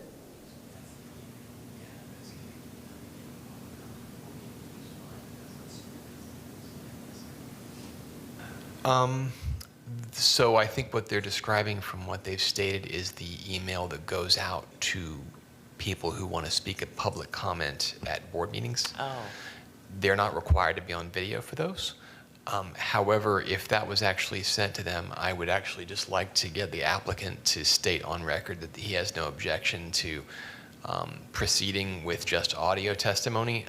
The reason for that would just be, I don't want something to come up later that's objectionable. In the alternative, this could just be continued so that someone who wishes to speak could appear via video. But I would actually just want the applicant to have the option to proceed this way or to continue potentially the application. All right, sir, if you could come forward. Yeah, we're acceptable. You're acceptable to They're audio. receiving the testimony without the video. We're fine with that. All right, thank you so And much. if the speaker on the phone could just clearly re-identify herself by name and just acknowledge that she's been sworn. And if we could just confirm in the future, sorry, that notice that goes to people does require the video participation in the future. Right, and just to be clear, this isn't the notice that goes from Development Services staff. This is actually apparently something that gets sent electronically when they want to speak, but we'll figure that out. All right, perfect, thank you. Ms. McDowell, if you could give us your name and address again for the record. Yes, my name is Carolyn McDowell. I live at 6931 Green Hill Place, Tampa, Florida, 33617. And I'm speaking on behalf of about half a dozen neighbors who live less than 200 feet from the planned site and oppose this variance. In the request, it said it would be unfair to not allow the drive-through, but how is it fair to allow drive-through on this lot when it'll have a negative impact on the health, safety, and welfare of nearby residents, devalue our properties, and drive up crime? I don't think the developers or anyone in the meeting would really want this within 56 feet of their homes. The stated goal of Hillsborough County is zoning focuses on how land is currently being used and how it will be used in the future. The goal is to provide for public safety and protect the character of neighborhoods. This proposal would violate that intent, and we do not want the blight of side-by-side fast food restaurants right next to our homes. We need and want to retain areas that have minimal, if any, buildings in order to retain the character of our neighborhood. Residents of Hillsborough County are simply requesting the county stand by their stated goal to do just that. The concept drawing, as you saw, expects to place the call box a mere 56 feet from residential properties, which is nearly 4 times closer than the zoning codes allow, and significantly closer to residential properties than the examples they cited in their request. These zoning codes are meant to protect residents from having businesses infringe on our right to peaceful enjoyment of our homes and properties. This site has had other businesses on it in the past, so it's not as if they can't put another business there. Therefore, there's no hardship if this variance is denied. And they knew of the zoning when they purchased the property, of the zoning restrictions. The problems with the drive-through that's close to residences are many, including but not limited to increased noise, traffic, increased vagrancy and crime, air pollution from idling cars, unwanted odors and trash from the restaurant itself, as we've seen from Domino's, increased pressure on the well water table if the business does not hook up to city water, If traffic backs up on North Avenue, it would make that street unpassable for residents, many of whom have lived here more than 20 years, myself included. If it backs up on Fowler Avenue, it'll cause a dangerous situation for commuters and most likely crashes, as Nicole pointed out. People going in or out of the proposed drive-through will use neighboring streets as well, causing hazardous situations for residents, their children, and their pets. Our older winding streets are not designed to handle high amounts of traffic, nor people speeding on their way to or from the proposed drive-through. The statute also states that there must be adequate automobile stacking space to avoid blocking public rights-of-way, and we do not believe this can be achieved on this small lot. We have a nice, quiet legacy neighborhood and do not want it to be fundamentally changed by having a drive-through put in right next to homes. We have small children playing in our neighborhoods and elderly residents who go for walks who will be less safe due to the increased traffic. And as Nicole pointed out, people speed through there from Domino's and to Domino's. And our homes in general will be less safe due to the factors already listed. This type of business is not compatible with our neighborhood and should not be allowed to be built here. We're asking Hillsborough County to do their duty to protect residents by adhering to the code in section 6.11.35B and deny this request. Thank you for your consideration. Thank you for your That's it. testimony. I appreciate it. All right. Anyone else that would Thank like you. to speak in opposition? Seeing no one, Mr. Hisney, anything further? Mr. Hisney, anything further from county staff? Not unless you have questions, no ma'am. No questions at this time. Then, sir, you have 5 minutes for a rebuttal. Hey. I'd like to address any of the comments that were made. Thank you. So a drive-through could go on the property, with food or beverages. They just can't have a call box. And there has been discussion about that. I mean, we've talked about interested parties in placing their concept on the property. And, you see Chick-fil-A out there with a lot of the attendants. They're just, assisting customers as they're driving through. There's not a call box. It's a human being. But, a drive-through could happen there. This concept could happen there, and we would not be violating or asking for this variance. And so the intent of our request is to try to still do a drive-through and have a call box, but an effort to do it in such a way that would minimize or really have no negligible increase in noise, through measures that we could deliver through the development of the property. And so I think that's the kind of the long story short. We'd like to have new call box technology or bring it to bear if it can be brought to bear at the site to minimize increased noise, reduce it when the ambient noise is low, and when it's high, I mean, ambient noise is already there. We're just going 15 decibels above it. Orienting it to the west, the call box to the west, we think will make a positive impact in minimizing the effect on residential properties on the north. The blocking design and development that can be brought to bear, at the call box site itself to prevent noise from traveling north, which is where the residential property is located. That would certainly be, an item that we intend to, look at, consider, implement, get done with the engineers that would develop the site. And then also at the northern property boundary between this parcel and the residential parcel on the north, create, again, another blocking technique with either vegetation, trees, shrubbery, fences, concrete wall. There's a number of different ways that can be approached. The other things that were addressed by some of the people that commented on the call-in, I think are things the staff gets involved with on the planning for the site. And we're ready to get with staff, plan the site, make sure the ingress and egress to and from the property, are safe and appropriate. All right. Well, thank you for that. I appreciate it. So we'll close variance 23-0128 and go to the next case. The next case is item H10, Variance number 23-0135, applicant is McNeil Engineering, requesting a variance to lot development standards and to buffering and screening requirements. Staff findings will be presented by Sam Ball. Good morning. Good morning. Sam Ball of Development Services. The applicant is requesting variances to lot development standards, buffering and screening requirements for a proposed auto dealership on property zoned commercial general.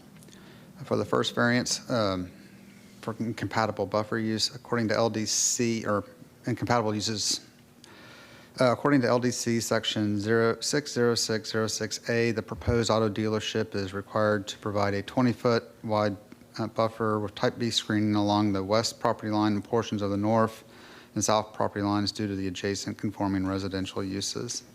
The applicant requests a 5-foot reduction to the minimum required buffer width to allow a 15-foot wide buffer along the west property line, a 12-foot reduction to the minimum required buffer width to allow an 8-foot wide buffer along the north property line where adjacent to property zoned RSC 6, a 15-foot reduction to the minimum required buffer width to allow a 5-foot wide buffer along the south property line where adjacent to property zone PD 910034, and a reduction to screening requirement within all of these buffer areas to allow a type A screening in lieu of a type B screening.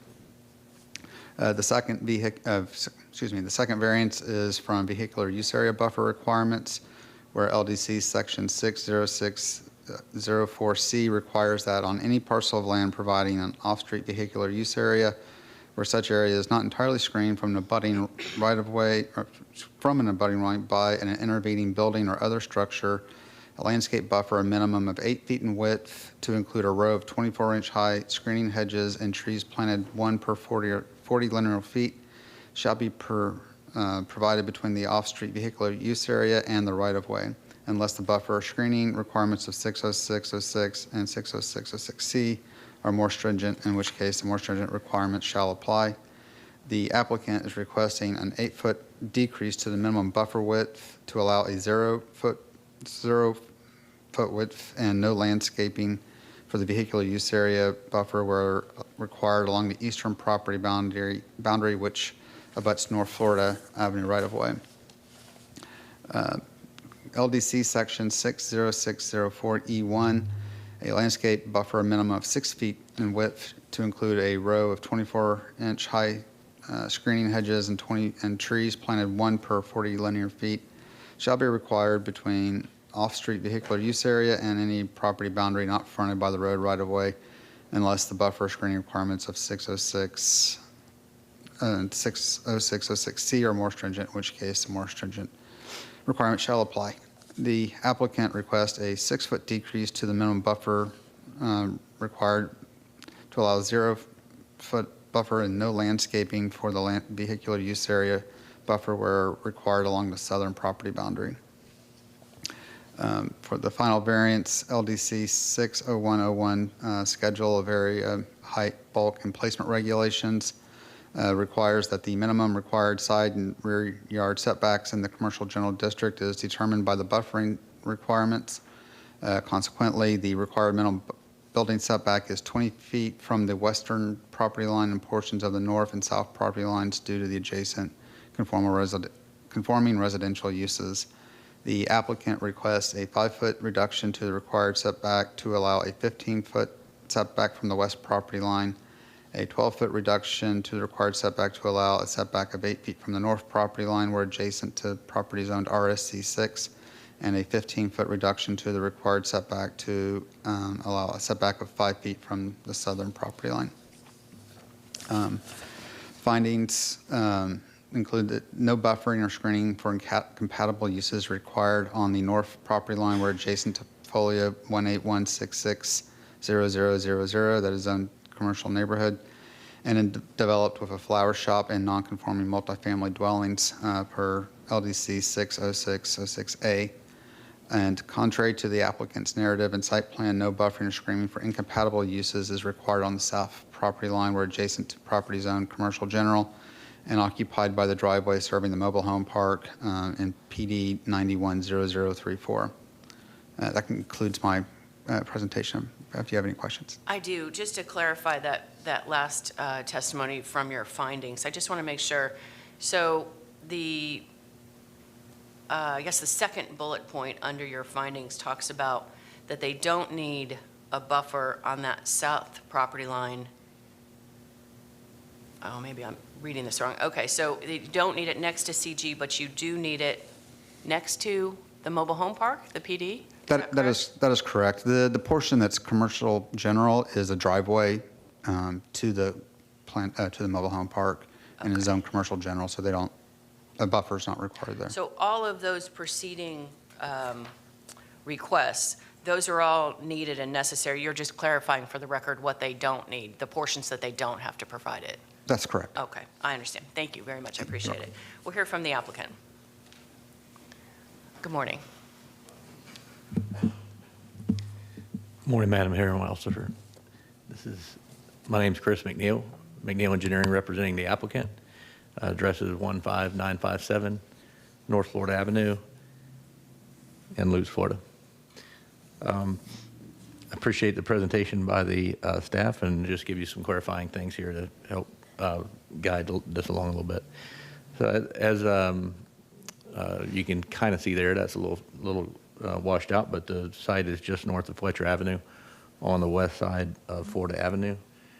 This is a picture of the site. It's an infill site, and you can see it in here with from the property appraisers directly across from another dealership of like use and a lot of high-intensity commercial areas along Florida Avenue. The site plan here, which I believe you have in your package, is there any way to, you see that? Oh, okay, you probably see it clearly. I have it right here. You see it clearly? Yes, I do. Okay.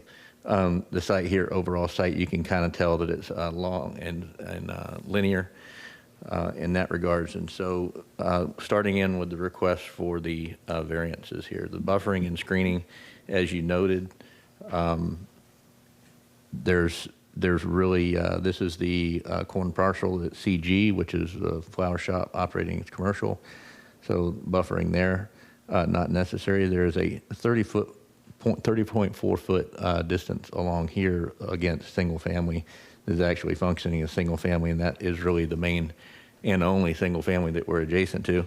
The front of the property that Mr. Ball was mentioning, and this is the driveway that comes in that services the mobile home park, and it is largely in the CG section of the site.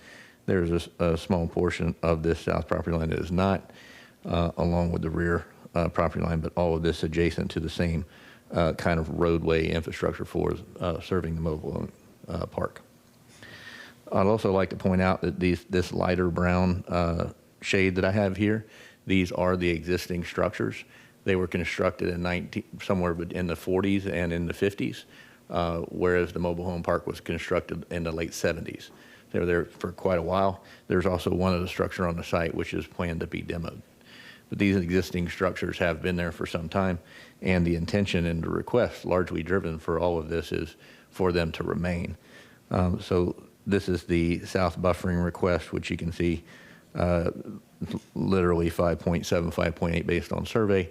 However, that request we rounded down just so we don't have some issue in the future, kind of like in some of the case earlier today, as well as the 15-foot rear yard, which this is 16.7 literally on there. We just rounded down to that just to be able to have some room should the survey be incorrect at a later time. We haven't verified that. And then also on the north side here, existing distance of approximately 8 feet to that north. So literally this what I have highlighted in green would be the request for those, and as you can tell, it's largely for the existing infrastructure to remain. Setbacks, same thought process here. Madam Hearing Officer, is really about maintaining these existing structures and their relativity to the existing property lines. And again, they've been there since the 40s and 50s and approximately 30 years, 20 to 30 years prior than the existing.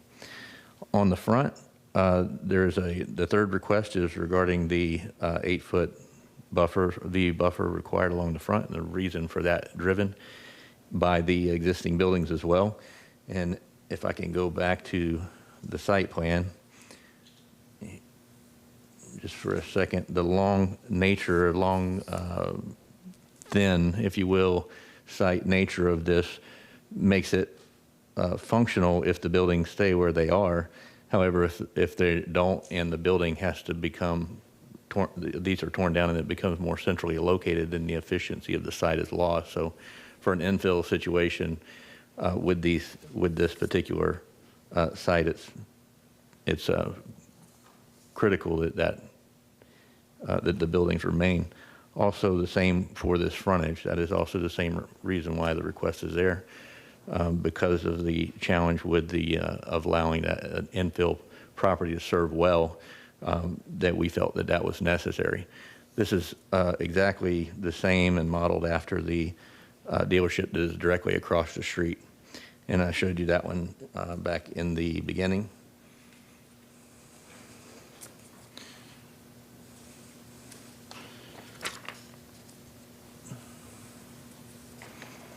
Well, it's right here. So our driveway would be here. Their driveway is almost directly right across the street.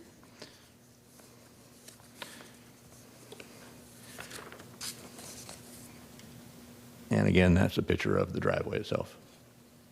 So it's been modeled after that, so it would be the same. So again, the requests were largely driven for the desire to maintain those existing buildings while working with the linear shaped lot.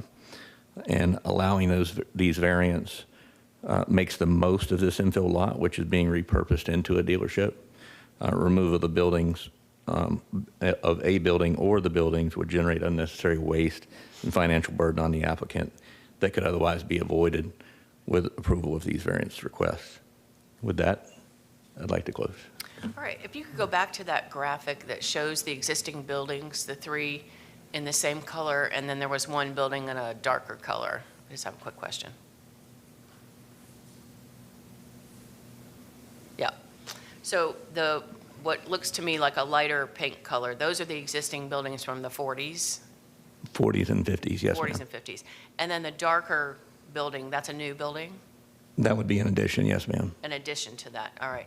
So it's accurate to say that the setback variances are caused by the placement of those existing buildings because the addition doesn't extend any further on that southern side, doesn't extend any further than what the existing building already does. Is that correct? Yes, ma'am, that is correct. All right, that was my only question. Thank you. Appreciate it. If you could please sign in. And you're welcome to submit those into the record if you'd like. We'll go to anyone who would like to speak in support. Is there anyone that would like to testify in support of this application? We called for support. I'll get there in just 1 minute. I don't see anyone. Did you want to speak in opposition, sir? Yes. Okay. All right. Seeing no one that wants to speak in favor, we'll call for anyone that wants to speak in opposition. Sir, if you'd like to come forward. Is there anybody online? I'll ask. Anyone online to speak in opposition? All right. And anyone else in the room? Seeing no one, sir, you have the floor. If you give us your name and address, please. Yep. My name's Dave Coleman, 13618 North Florida Avenue, Tampa, so I'm right next door in the trailer park. Might not be a lot of people here. I spoke to about 10 people over the weekend. I had difficulty with your system, only having a cell phone, and I couldn't even understand what the variance was. I saw the sign on the 16th, and I figured, oh, I'll just make a phone call and find out what it is, or look it up. But you don't go into the.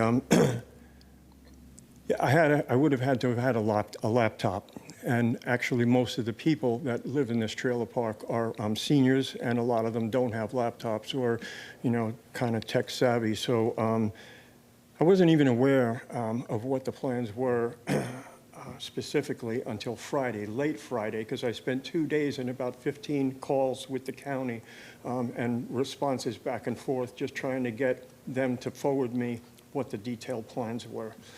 Kind of prefacing my talk by kind of making a little bit of a complaint or I'm hoping that having that sign up, I'm not sure whether it was the 15th or 14th that went up. What's the requirement for a sign being there? And also the location of it. They put it on the northeast corner of the property where nobody that drives in and out what was a shady lane. It's not a commercial roadway. It's the entrance, it's a driveway into 100 residences in a trailer park. And it used to be tree lined. When they took over the property, they clear cut the first 30, 40 feet of trees. They left it to be overgrown. Right now, it's 3 feet high grass on either side by the fences, and it's littered with garbage all in the front. They're not good neighbors to begin with, just starting out with that. If this gets delayed or reviewed at a later time, I would really ask clearly that you take the sign and you put it on the south fence so that the residents, the 100 residents that are directly affected by this, will have a chance to at least see it. So here's my, the variance is to move from multifamily residential, which it's been forever. They're trying to put a square peg into a round hole here. It's multifamily residential with a buffer all the way around the property, which that's like today's code, but 2 of the houses are directly on the property because 70 years ago they were able to do that for some reason. But they keep saying we've got a narrow property here and we can't do business. Well, then why did you buy a place that was designated multifamily residential and you want to turn it into a commercial by voiding every county code, you know, on the whole perimeter, on all 4 perimeters of the property, and particularly the one on the east end, which is 0 feet to the sidewalk, which other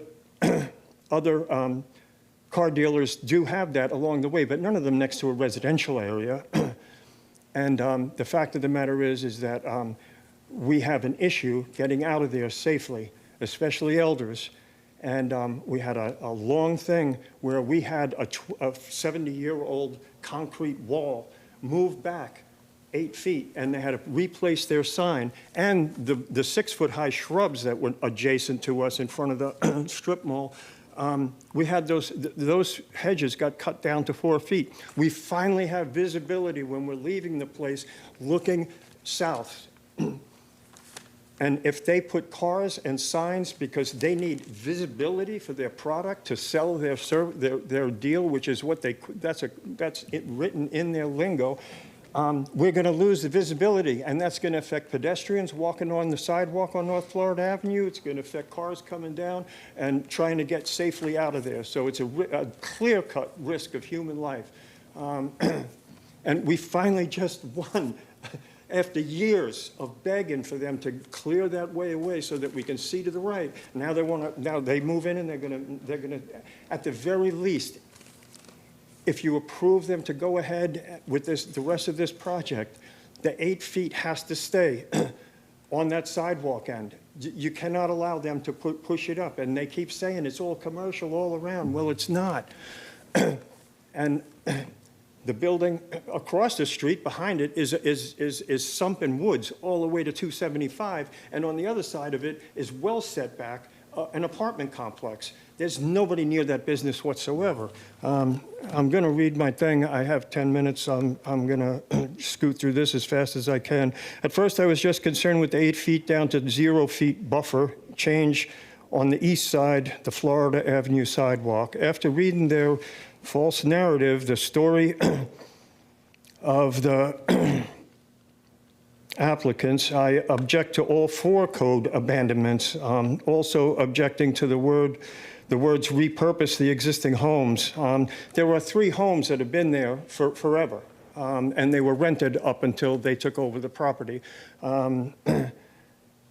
Further, I don't believe enough adequate notice was given. The sign is at the northeast corner of the property.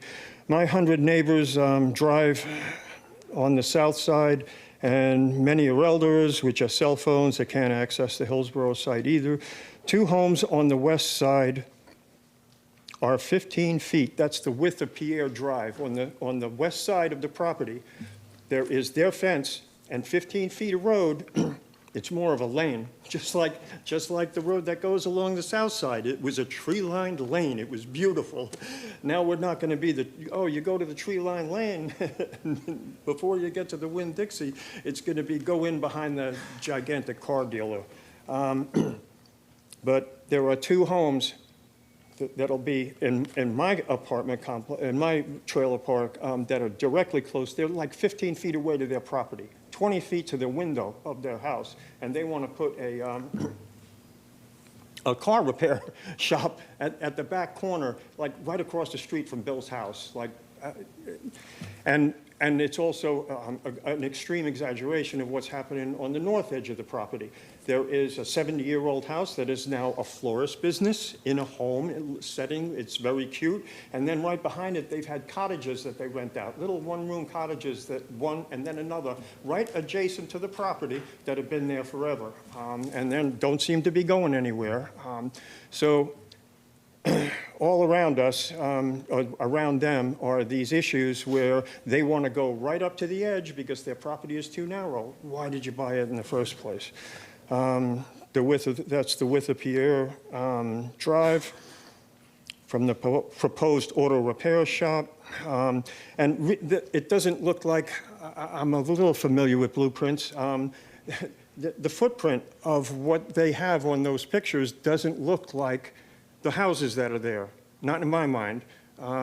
It seems like they're reconstructing them. They're either tearing them down and rebuilding, and they're not telling you that, or they're taking them and they're drastically remodeling them in order to create an office with a handicap, 3 parking spaces with a handicap spot, and to turn one into a storage area, and to turn the other one into it's a home. I don't know how they're going to turn it into a auto repair shop, pulling cars in there. A lot of this doesn't make any sense whatsoever. All of us residents, we enter and leave, losing the tree line, thing. I'm saying that it's going to lower our property values. The strip stores that are south of the property, if you look at them, they're 2-story and it's business. It's all business. But there's 30-foot trees in the front by Florida Avenue. And there's a parking lot. And then there's their building. And then there's another parking lot about 40, 50 feet wide. And then there's 50-foot trees, a whole row of them. And then there's Tyrone Village.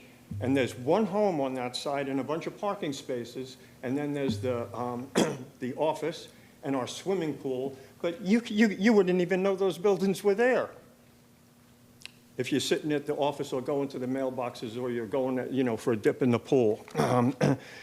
What they're proposing, it's all business, and we're just going to fit right in. No, you're going to stand out like a sore thumb.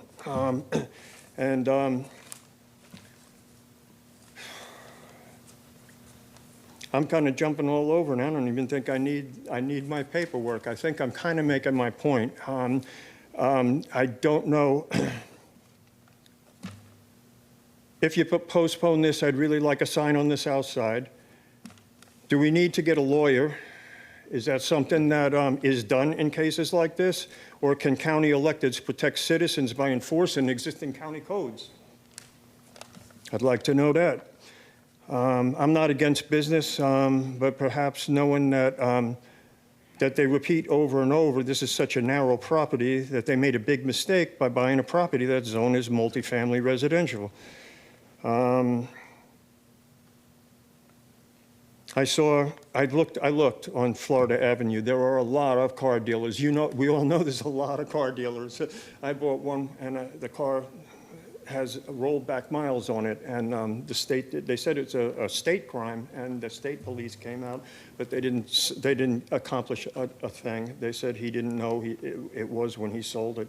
But that's my experience with used car dealers. But they're all over, and yes, they're right up to Florida Avenue, and some of them are right up to the side street. But from what I can see, it would take an on-site inspection for somebody to say, this is safe. People can safely turn and navigate. It's a narrow road. It's not like a street like on the other side of the florist, there's a street, and there's a car dealer, not a car dealer, but there's an auto repair place there. But it's clear visibility. There's vision, there's easy vision. Florida Avenue has so many accidents, and they're finally putting in a red stoplight for pedestrian buttons.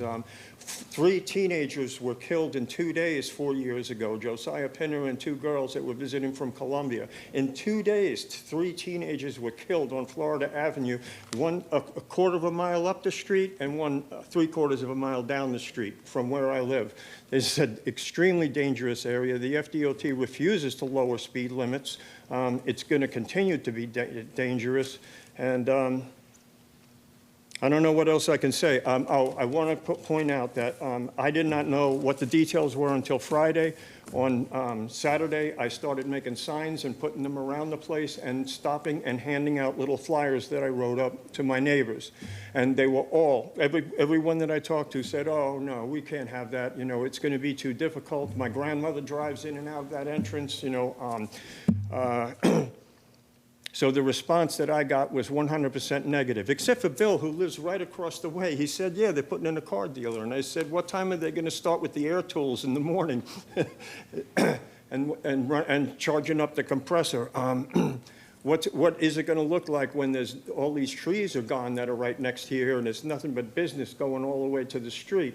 What's going to happen to the value of your, he has a beautiful double wide. Mine's a 1977. It's been there forever and it's fallen apart. But Bill's is a beautiful one. And I said, your property values are going to go down. And he said, you know something, when you get there, I wasn't going to go, but you can use my name when you get there. I'm not in favor of this. So if we're given time, if you put this on hold for a little while, because there's too many things in that request. That first reading, my God, could anybody make heads or tails of you know, and it's that many things that they need to do in order to make this work for them? It's a glove that doesn't fit. Thank you for letting me share. Thank you, sir, for coming down. If you could please sign in, I appreciate it. All right, anyone else that would like to speak in opposition? Seeing no one, we'll go back to county staff. Mr. Hisnay.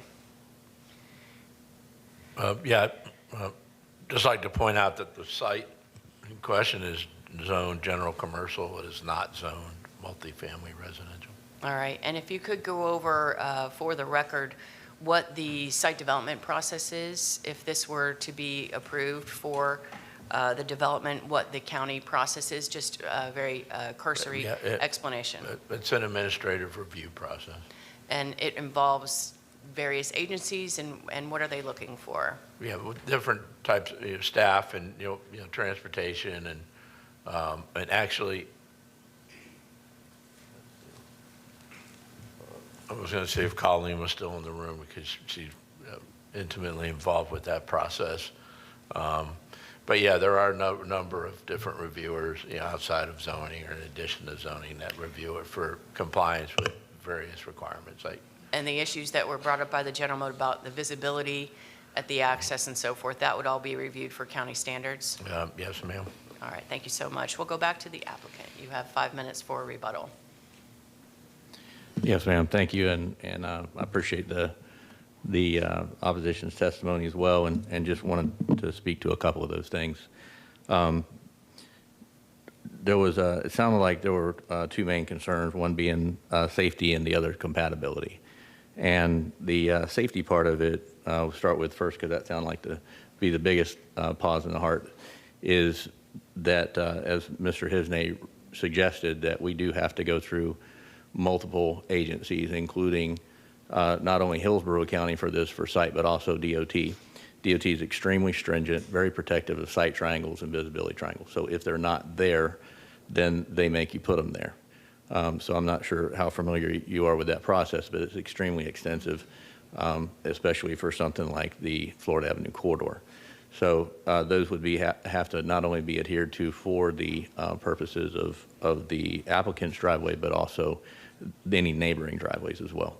So there can't be anything in the visibility triangle as defined by DOT, which is the industry standard. The second thing in regards to compatibility, also as Mr. Hisnay suggested, is that the cases or the project site is zone CG, not single family, so the use is allowed, there's no question. With the use being allowed by the county, it's really just documenting the existing buildings that have been there and the buffers that have been there, supporting them with the setbacks, so forth. The only area, just to go back and point to this exhibit that we have, that is functioning truly as single family is this 30.4 feet there on the north property line, which is this piece here as well. So all the others, you can tell that the buffer that's provided along the drive that supports the mobile home park is very thin, much less than the buffer that is existing and provided by this property. So CG residential, there's 5-6 feet there provided by the road on that side, whereas we're providing 15, well, 3 times in excess, basically what's there existing. And then again, as he mentioned, the drive that came in, I can't really speak to the debris or maintenance or when the time of ownership changed or any of the tree removal. I really don't know that. I know that, I do know that there was another owner that I was aware of not too far distant past, maybe about a year ago. They're about a year or two. But the newer property owner is that we represent is recent. Obviously, they intend to improve the property and all those things. I think would be corrected at that time. So, with that, any further questions? No questions. Okay. All right, then with that, we'll close variance 23-0135 and go to the next case. Next case is item H11, variance application 23-0140. Applicant is Tom Memot. They're requesting variance from the standards of the Waimama Downtown Overlay District. Staff findings will be presented by Israel Monsanto.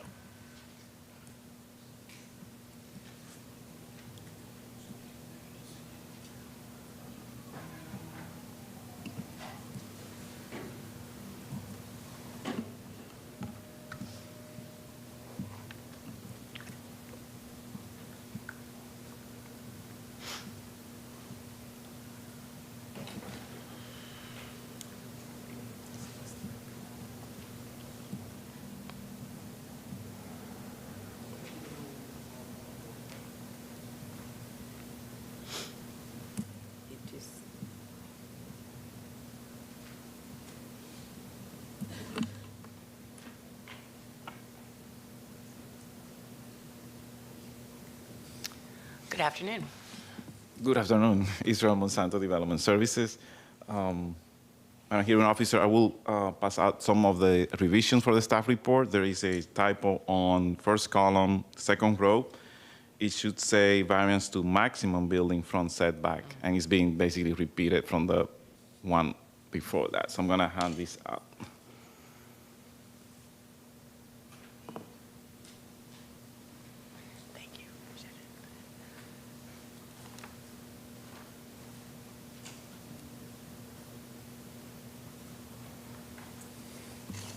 Again, Israel Monsanto Development Services.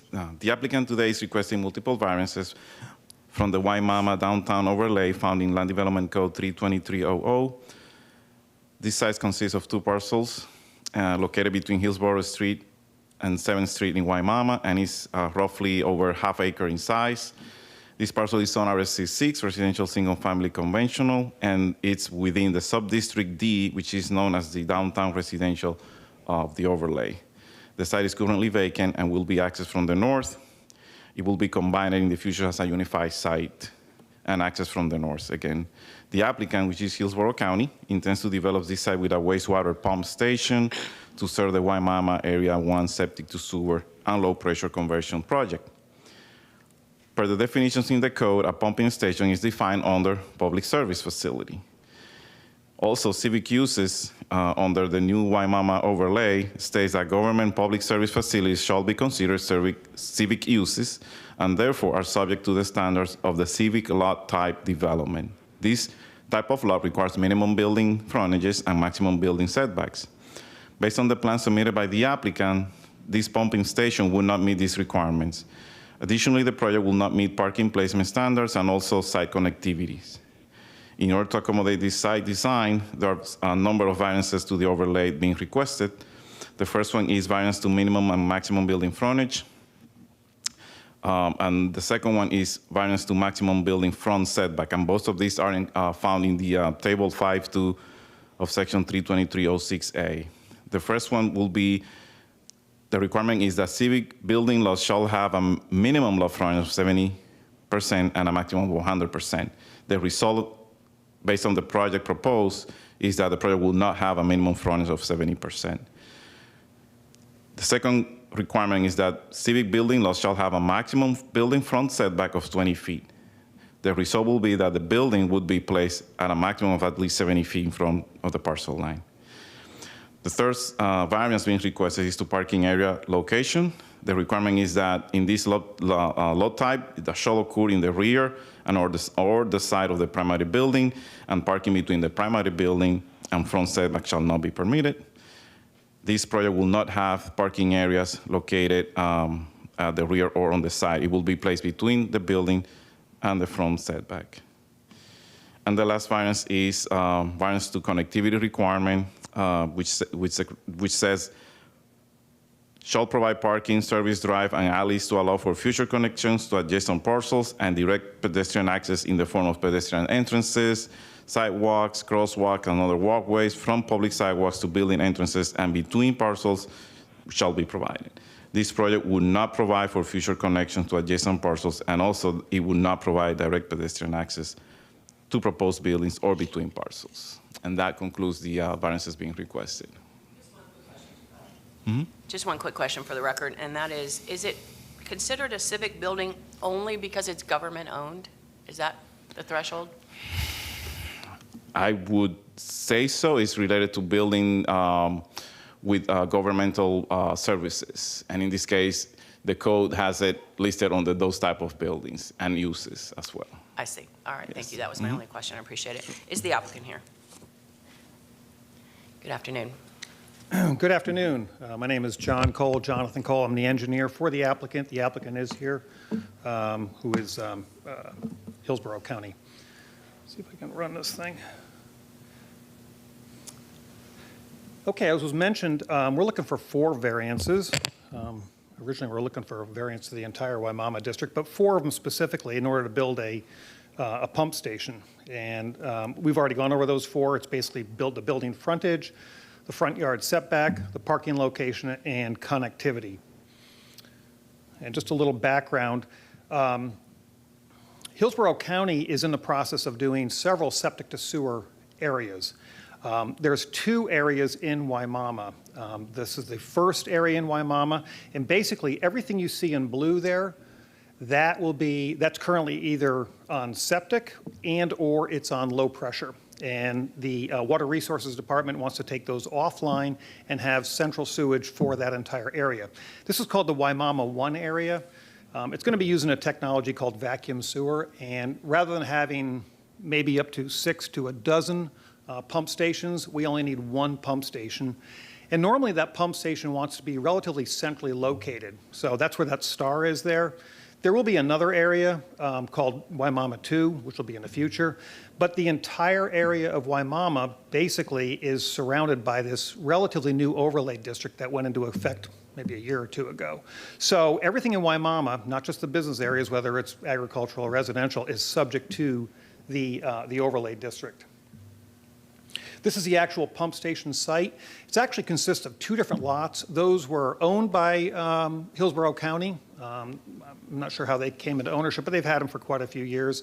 And it's basically a rural residential area. It works out great for a pump station site, kind of tucked between some other buildings out there. As I say, it's kind of centrally located on the overall project. What we'd like to do is to basically combine those 2 lots. We've already had it surveyed and located all the trees, and we're trying to put a relatively small pump station kind of tucked in between the trees, moved back away from the road, if you will, and to have normal buffers. That tan area where you see the X there, that is actually the footprint of the building, and then we'd have a little small generator in the back. There'd be no access to the other frontage there. We just have one single access. The building itself, it's basically an enclosed building. It'll be about 38 feet by 34 feet wide. We've done about 20 of these, 25 of these throughout the state of Florida, very similar to these. This is just a picture of other ones that we've done. Some of these are in Sarasota. Some of these might be in Charlotte or over in Martin County that we've done. But basically, it's an enclosed structure. And what you have in there are just pumps. Okay, there's no treatment of sewage. It basically pulls the sewage in, collects it, and then shoves it out to the water treatment plant. So it's just a pumping station. Now, most land development codes, and matter of fact, Hillsborough Land Development Code, normally classifies public utilities, whether it's a pump station, a water pump station, a FP&L transformer station, they are normally classified as a public service utility. And that's what we would design this as a public service utility or a utility building. But the overlay district, it kind of eclipses that, and it, in my opinion, perhaps one of the issues is that pump stations are now classified as civic buildings. To me, I think of a civic building as a library or something like that. But so it's lumped into as a civic building. So that's just a definition. Public service facilities are considered a civic building. So what that does is that has a bunch of requirements that we have to do for normal civic buildings. Now, if there's a discrepancy, of course, between the zoning code and the overlay district, well, it says that the overlay district trumps it. That's what we have to follow. There is some exceptions in the overlay district. One of them is public schools, but unfortunately, there is no exception for pumping station or public service facilities. So our first thing that we're looking for is the concern is the minimum building frontage. Now, the table in there, and I've highlighted it there, normally pump stations are determined by what we need by the Water Resource Department or the actual size of the building we need. But the way this code is written, they mandate that the building be larger or expanded, and it must be a minimum of 70% of the land frontage. Okay, so for example, if you had a 100-foot lot, the building itself has to be 100-foot wide. Well, we don't need a 100-foot wide building. We only need a 38-foot wide building. So as an example, there in the green there would show how big we would have to make this pumping station. This is just a typical schematic, not necessarily at that lot, but they're all about the same. And in the red is what we need for a pumping station. So we'd have to build this ginormous station in order to technically meet that portion of the code. The other problem with the code is that because the building has to be at least 70% of the frontage, when you play with the numbers and the mathematics, it turns out that in order to get a 38-foot wide building and in order to have reasonable landscape buffers on the side and to have a driveway, the minimum lot you would need anywhere in this zone would have to be 190 feet wide. Okay? So if it's 190 feet wide, that really makes it worse. Now our pumping building has to be 133 feet wide. So it's kind of a math problem. Let me ask you a question in the middle of this. Sure. These are not manned facilities, No, correct? they're not. I saw there was a parking space. I assume that's just for maintenance? Exactly. So normally what happens is these pumps are running. It's for the maintenance facility to go in there, check on it once a day or something, but there's nobody occupies it. Yeah. Exactly. I think the concern, if I could just shorten this up a little bit, you've got 9 minutes left, but I think we all understand the issue of it's a overlay district that is clearly not recognizing what this pump station is and lumping it in with a library, for instance. So I think I understand it. If you want to sum up your argument, but I do get it. You got it. Okay. You got it, yeah. I'll just blow through it then. The other problem is the setback.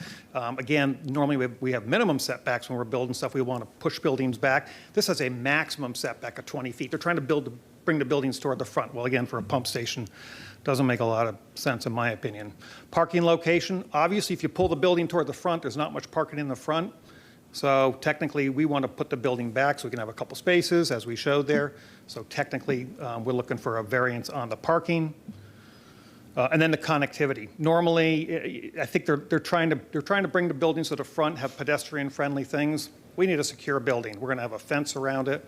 It's a public facility. We don't want people to go in and out of it, and we don't want connectivity to the adjacent land. So that's technically another concern.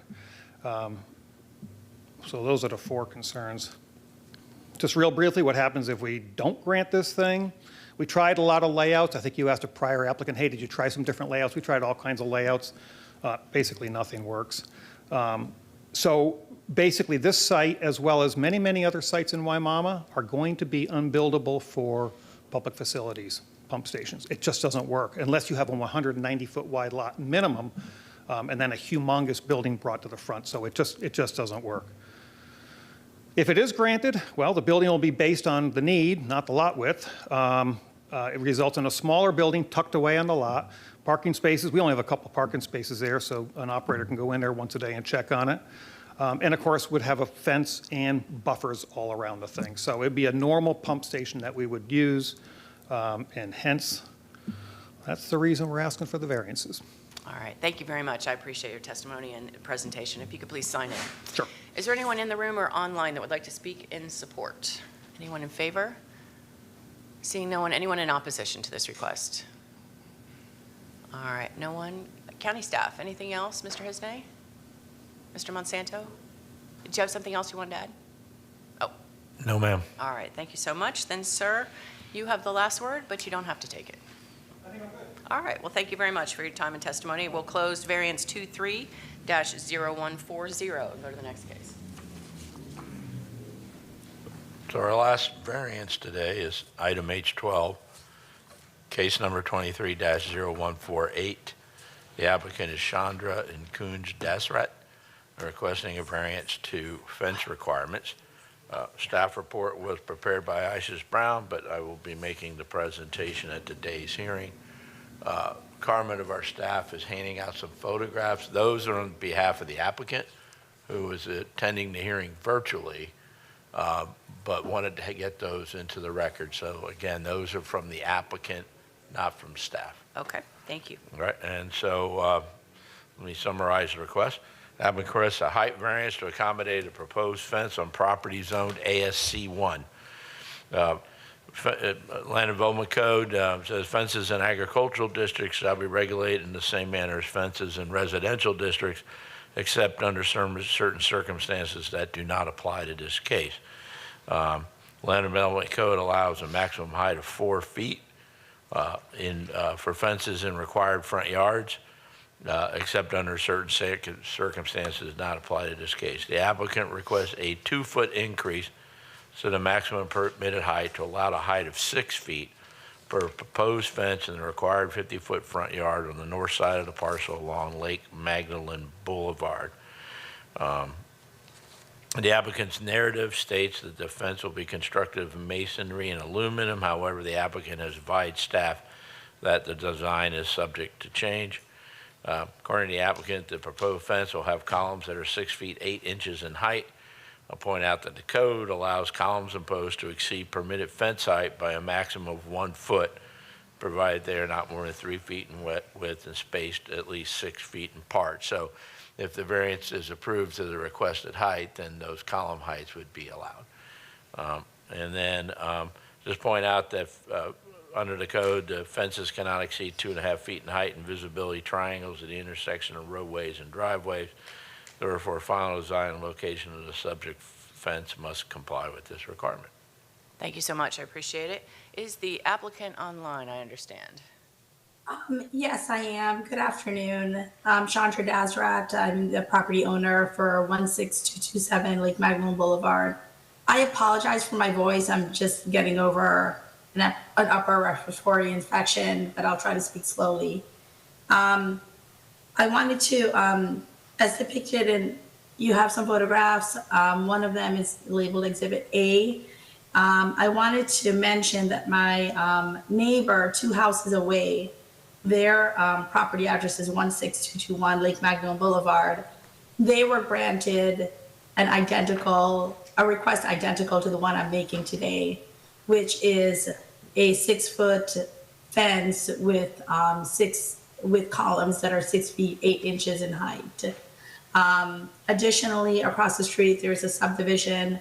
The name of the subdivision is Faircloth Estates. I'm not exactly sure what the height is of their fence, but visually I can tell that it's higher than 4 feet tall. So I don't feel like my request would be out of the feel of the neighborhood. There are similar fences in very close proximity to me. The two properties I mentioned are less than 150 feet away from my property. My request arises from a need for sound dampening. Lake Magdalene Boulevard is a very busy road. I'm also pretty close to Florida Avenue. There's a high traffic count around rush hour, and sometimes the traffic backs up in front of my house. But when I'm outside in my front yard, it's hard to hear anything or speak just because of the noise from the traffic. Our backyard is really not much of an option for anything because we have a lake in the back, and much of it it's very small. So I have small children; they play on the front yard and side yard, and there's a safety concern there having small children. Additionally, we've had there's a church to the right-hand side of me. That's my immediate neighbor. They conduct services. The services do get kind of loud sometimes. So that would be the reason for the request on the two sides of my property, the variance request on the two sides of my property as well. I have sent out the notices. The church has not gotten in touch with me as to voicing an opposition or approval. However, my neighbor to the left-hand side, she did say that she does not object. And she told me she thinks it's a good idea. It'll dampen some of the sounds in my yard and some of the sounds from the church.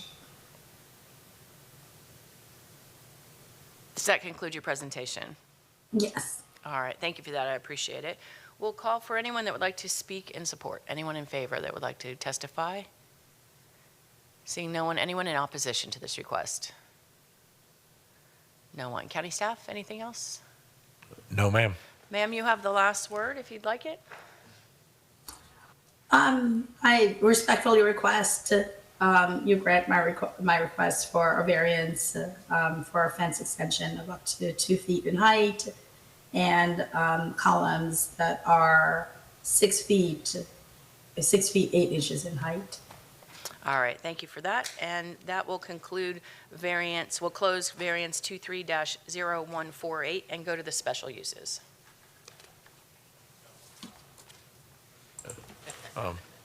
Right, we have no appeals today, so that'll take us to section J of the agenda, which are special uses. And we have 2 cases. First item is J1, special use application 23-0024. The applicant is Angela Quintana. The request is for a 2 COPX alcoholic beverage permit with separation waivers. Staff report and recommendations will be presented by Tim Lampkin following the applicant's presentation. All right, special uses, the applicant goes first. Is the applicant here?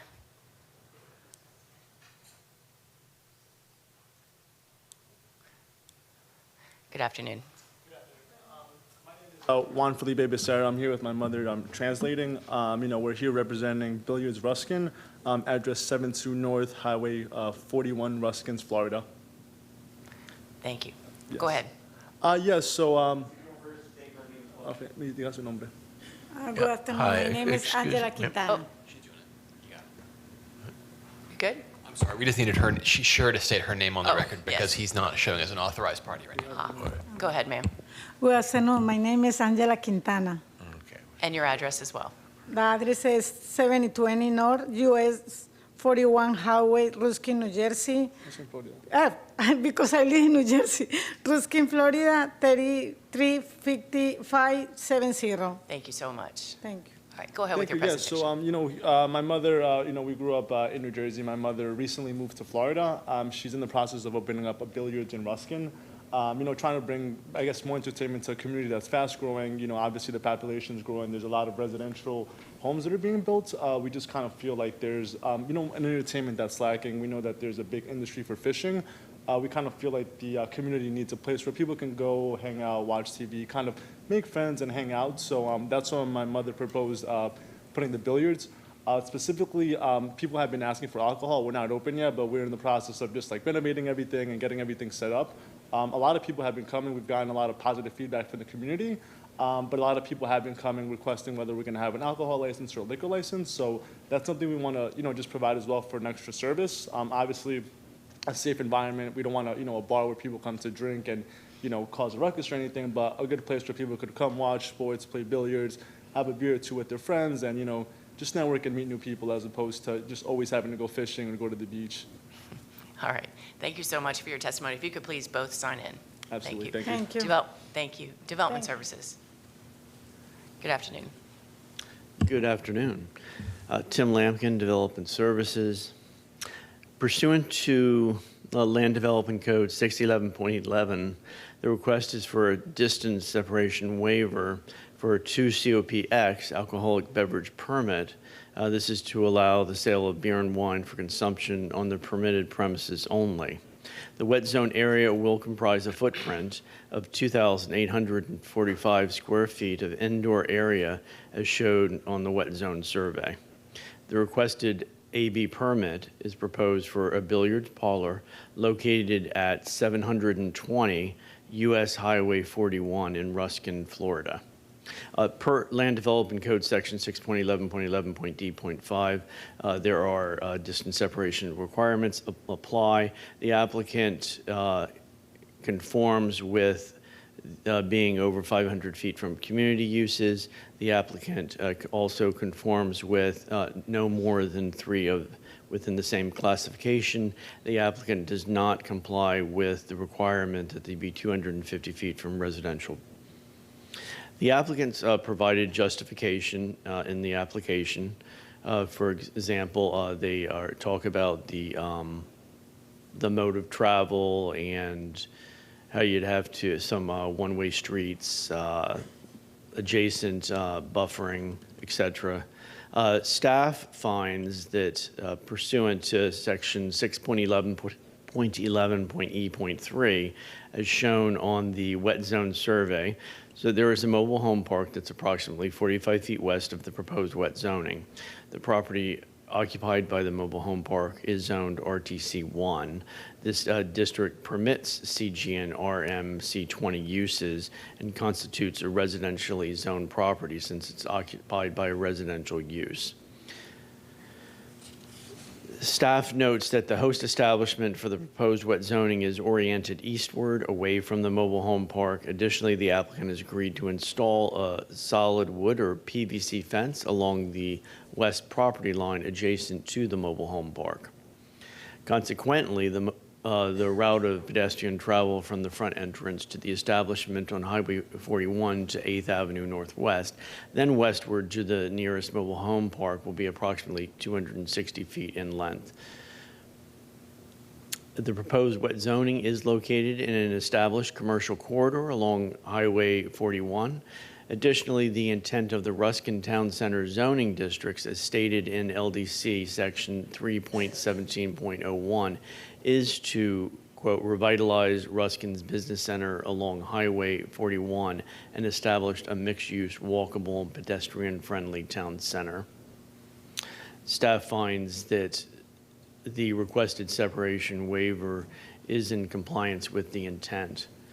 For the reasons discussed above, staff does find the request approvable, subject to the recommended condition as follows. Quote, within 90 days of approval of SU-AB 23-0024, a solid wood or PVC fence shall be installed along the entire west property line as subject of the host parcel, quote, paren folio number 55660.0000 and close paren. The fence shall be 6 feet in height except for the northernmost 20 feet of the property line where the fence shall be 4 feet in height.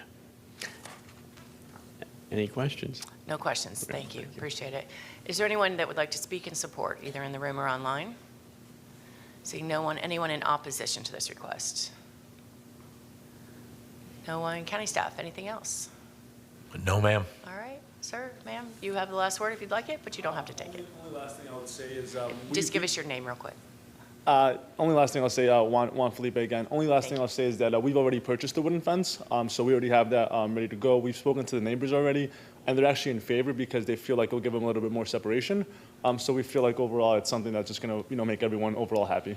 All right, thank you so much. Thank you I very much. appreciate it. Have a good day, Then guys. we'll- Thank you. You too, thank you. We'll close special use AB 23-0024 and go to the last case. Okay, our final case today is item J2, special use application 23-0116. The applicant is Kim Ruiz Lozada. The request is for a 2 COP alcoholic beverage permit, which requires separation waivers. Staff report and recommendation will be presented by Tim Lampkin following the applicant's presentation. You made it to the end. Yes. Good afternoon. Thank you. Good afternoon. My name is Ann Pollock with Fletcher Fisher Pollock, 433 Central Avenue in St. Pete. I represent the applicant, Kim Ruiz Lozada. She's a tenant at the subject property and is here today if you have any questions that I can't answer. So we are requesting approval of a 2 COP AB permit for beer and wine to be sold at the property. Because of the location, we're requesting 2 waivers, a waiver to the minimum 500-foot distance from the proposed structure to a community use. There's a church adjacent, and a waiver to allow more than 3 of certain AB permits within 1,000 feet of the premises. And it's within 11 of such approved AB uses. We are not requesting a waiver to residential because we are more than 250 feet from any residentially zoned property. So the subject property, I'm gonna,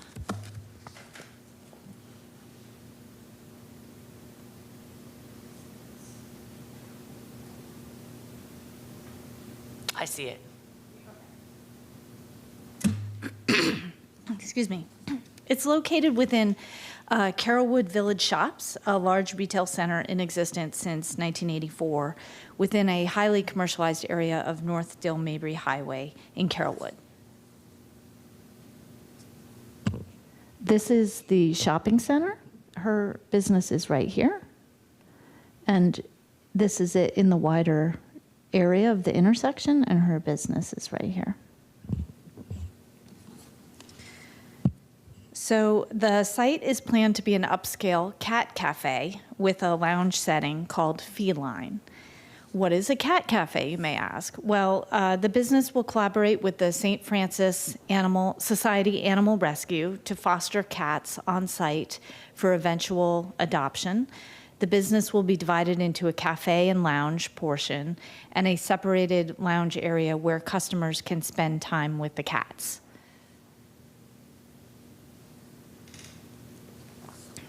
This is a floor plan of the site, so you can get a general idea of what it's going to look like. We do have a letter from St. Francis Society Animal Rescue that we'll submit into the record. They are very much in support. They, definitely are looking for any way that people can help to encourage the adoption of cats. So the applicant would like to serve beer and wine to the customers as well as appetizers, snacks, desserts, coffee, that sort of thing. These days, with retail often struggling to find a way to thrive given the ubiquity of online shopping, these types of unique concepts are what help the shopping centers to find success. The experience that this cat cafe provides will therefore kind of support the shopping center and support the greater vitality of the neighboring community. But for it to be truly successful, the Cat Cafe and Lounge needs to sell alcohol as part of a wider diversity of the beer, food and beverage selections. We do think, though, that you should feel comfortable that the addition of the limited sales of alcohol at the business here will not adversely impact the surrounding commercial, residential, or community uses. The first waiver is because the Cat Cafe is within 500 feet of St. Paul's Catholic Church.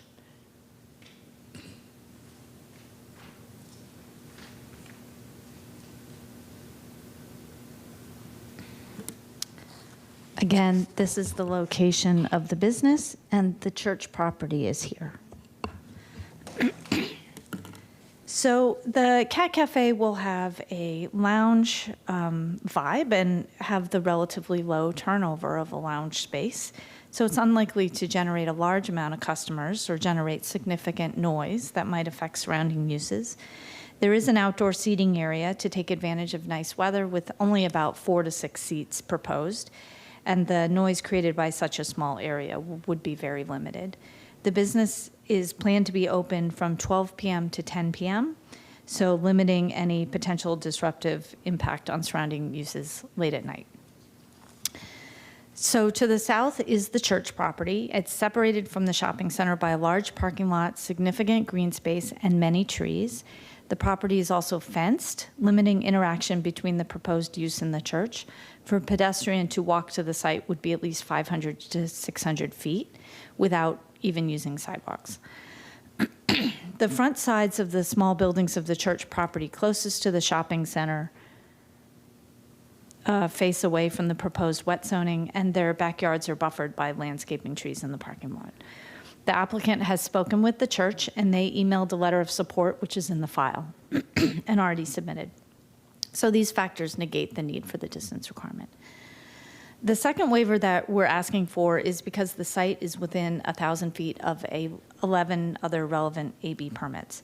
We've gone into some pretty deep detail in our written materials on why none of these sites should be of concern here or warrant the need for the distance requirement, but I was just gonna go through them generally today and answer any questions if you have. As I stated earlier, the small capacity lounge cafe, low turnover, limited outdoor seating, only open until 10 p.m. It's consistent with the highly commercialized nature of the North Dale Mabry area and the pattern of existing alcoholic beverage uses. There are many complementary commercial uses both within the development and off-site, including other small businesses with similar clientele, though maybe not any other cat cafes specifically. The nearest residential use is about 450 feet away, separated by this large retention pond and the office complex to the west. There's a large shopping center to the north across South Village Drive, more shopping centers to the east across Dale Mabry Highway, and the church to the south. Given the scale of this commercial area, it's really not surprising that there are so many alcoholic beverage permits already approved for the area. Fortunately, none of them really have any functional relationship to the project or are otherwise situated or used in a way that would have a negative impact on the surrounding area. So of the relevant AB permits within 1,000 feet, 2 are across Dale Mabry, 1 is across South Village Drive to the north. Both of these roads provide a significant barrier for pedestrians and vehicles due to the location of the access driveways, the intersections, and crosswalks.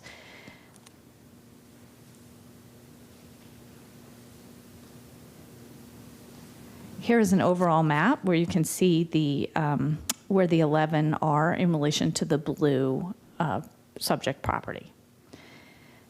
2 across Dale Mabry are in orange, and 1 across South Village Drive to the north is in orange.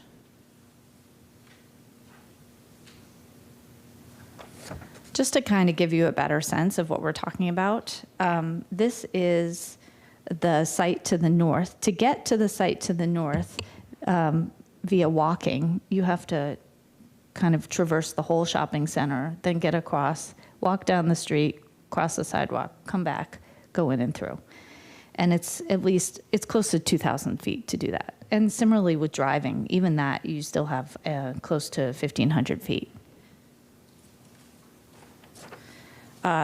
With one of the properties across Dale Mabry, again, you can see, because of the way that the roads are built, it's close to 2,000 feet to walk and more than 2,000 feet to drive. This third site across Dale Mabry has similar long distances.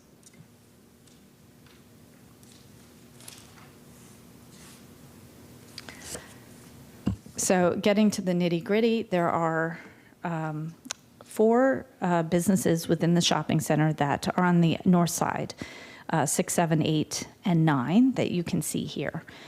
Their main entrances all face the opposite direction as the entrance of the Cat Cafe. Number 7 is actually vacant. The other three are small neighborhood restaurants, and number 9 actually is only open for breakfast and lunch, presumably serving just mimosas and Bloody Marys, but not open in the evening. 4 businesses generally on the same side as the subject property. Number 1 is a comedy club with no outdoor seating, and that only serves beer and wine. Number 2 is a med spa that closes at 6 p.m. and probably just serves wine to its customers. The other 2 are small neighborhood restaurants whose frontages face east and north away from the Cat Cafe's entrance. Number 4 is and I believe both of them are 2 COPs. There's more detail in the information that I submitted. None of these are known to cause any issues. And I mentioned that we had submitted an email from the church. The church specifically said, and I wanted to point out this in the record, we currently have what I would consider a good relationship with most of all of our neighbors in the Carrollwood Village shops. There are already at least a half dozen places where folks currently go to have a glass of beer or wine over in the shops. We will have no objection to your new business offering beer or wine. And I thought that was telling about generally how the alcoholic beverage sales and uses at the property already are not causing a problem. And the limited use that would be coming in should not add to that in any meaningful way. So given the surrounding area has all these commercial developments, it's actually really an ideal location for this business to come in. It's unlikely that the small request will have a disruptive impact on traffic or on other surrounding uses. And again, it would help the shopping center generally to have a stronger base with this unique concept and hopefully lead to the adoption of more cats, which is something that everyone will want. So with that, I'm here for questions, but I would just respectfully request your support. No questions at this time, but thank you so much. If you could please sign in. Development Services.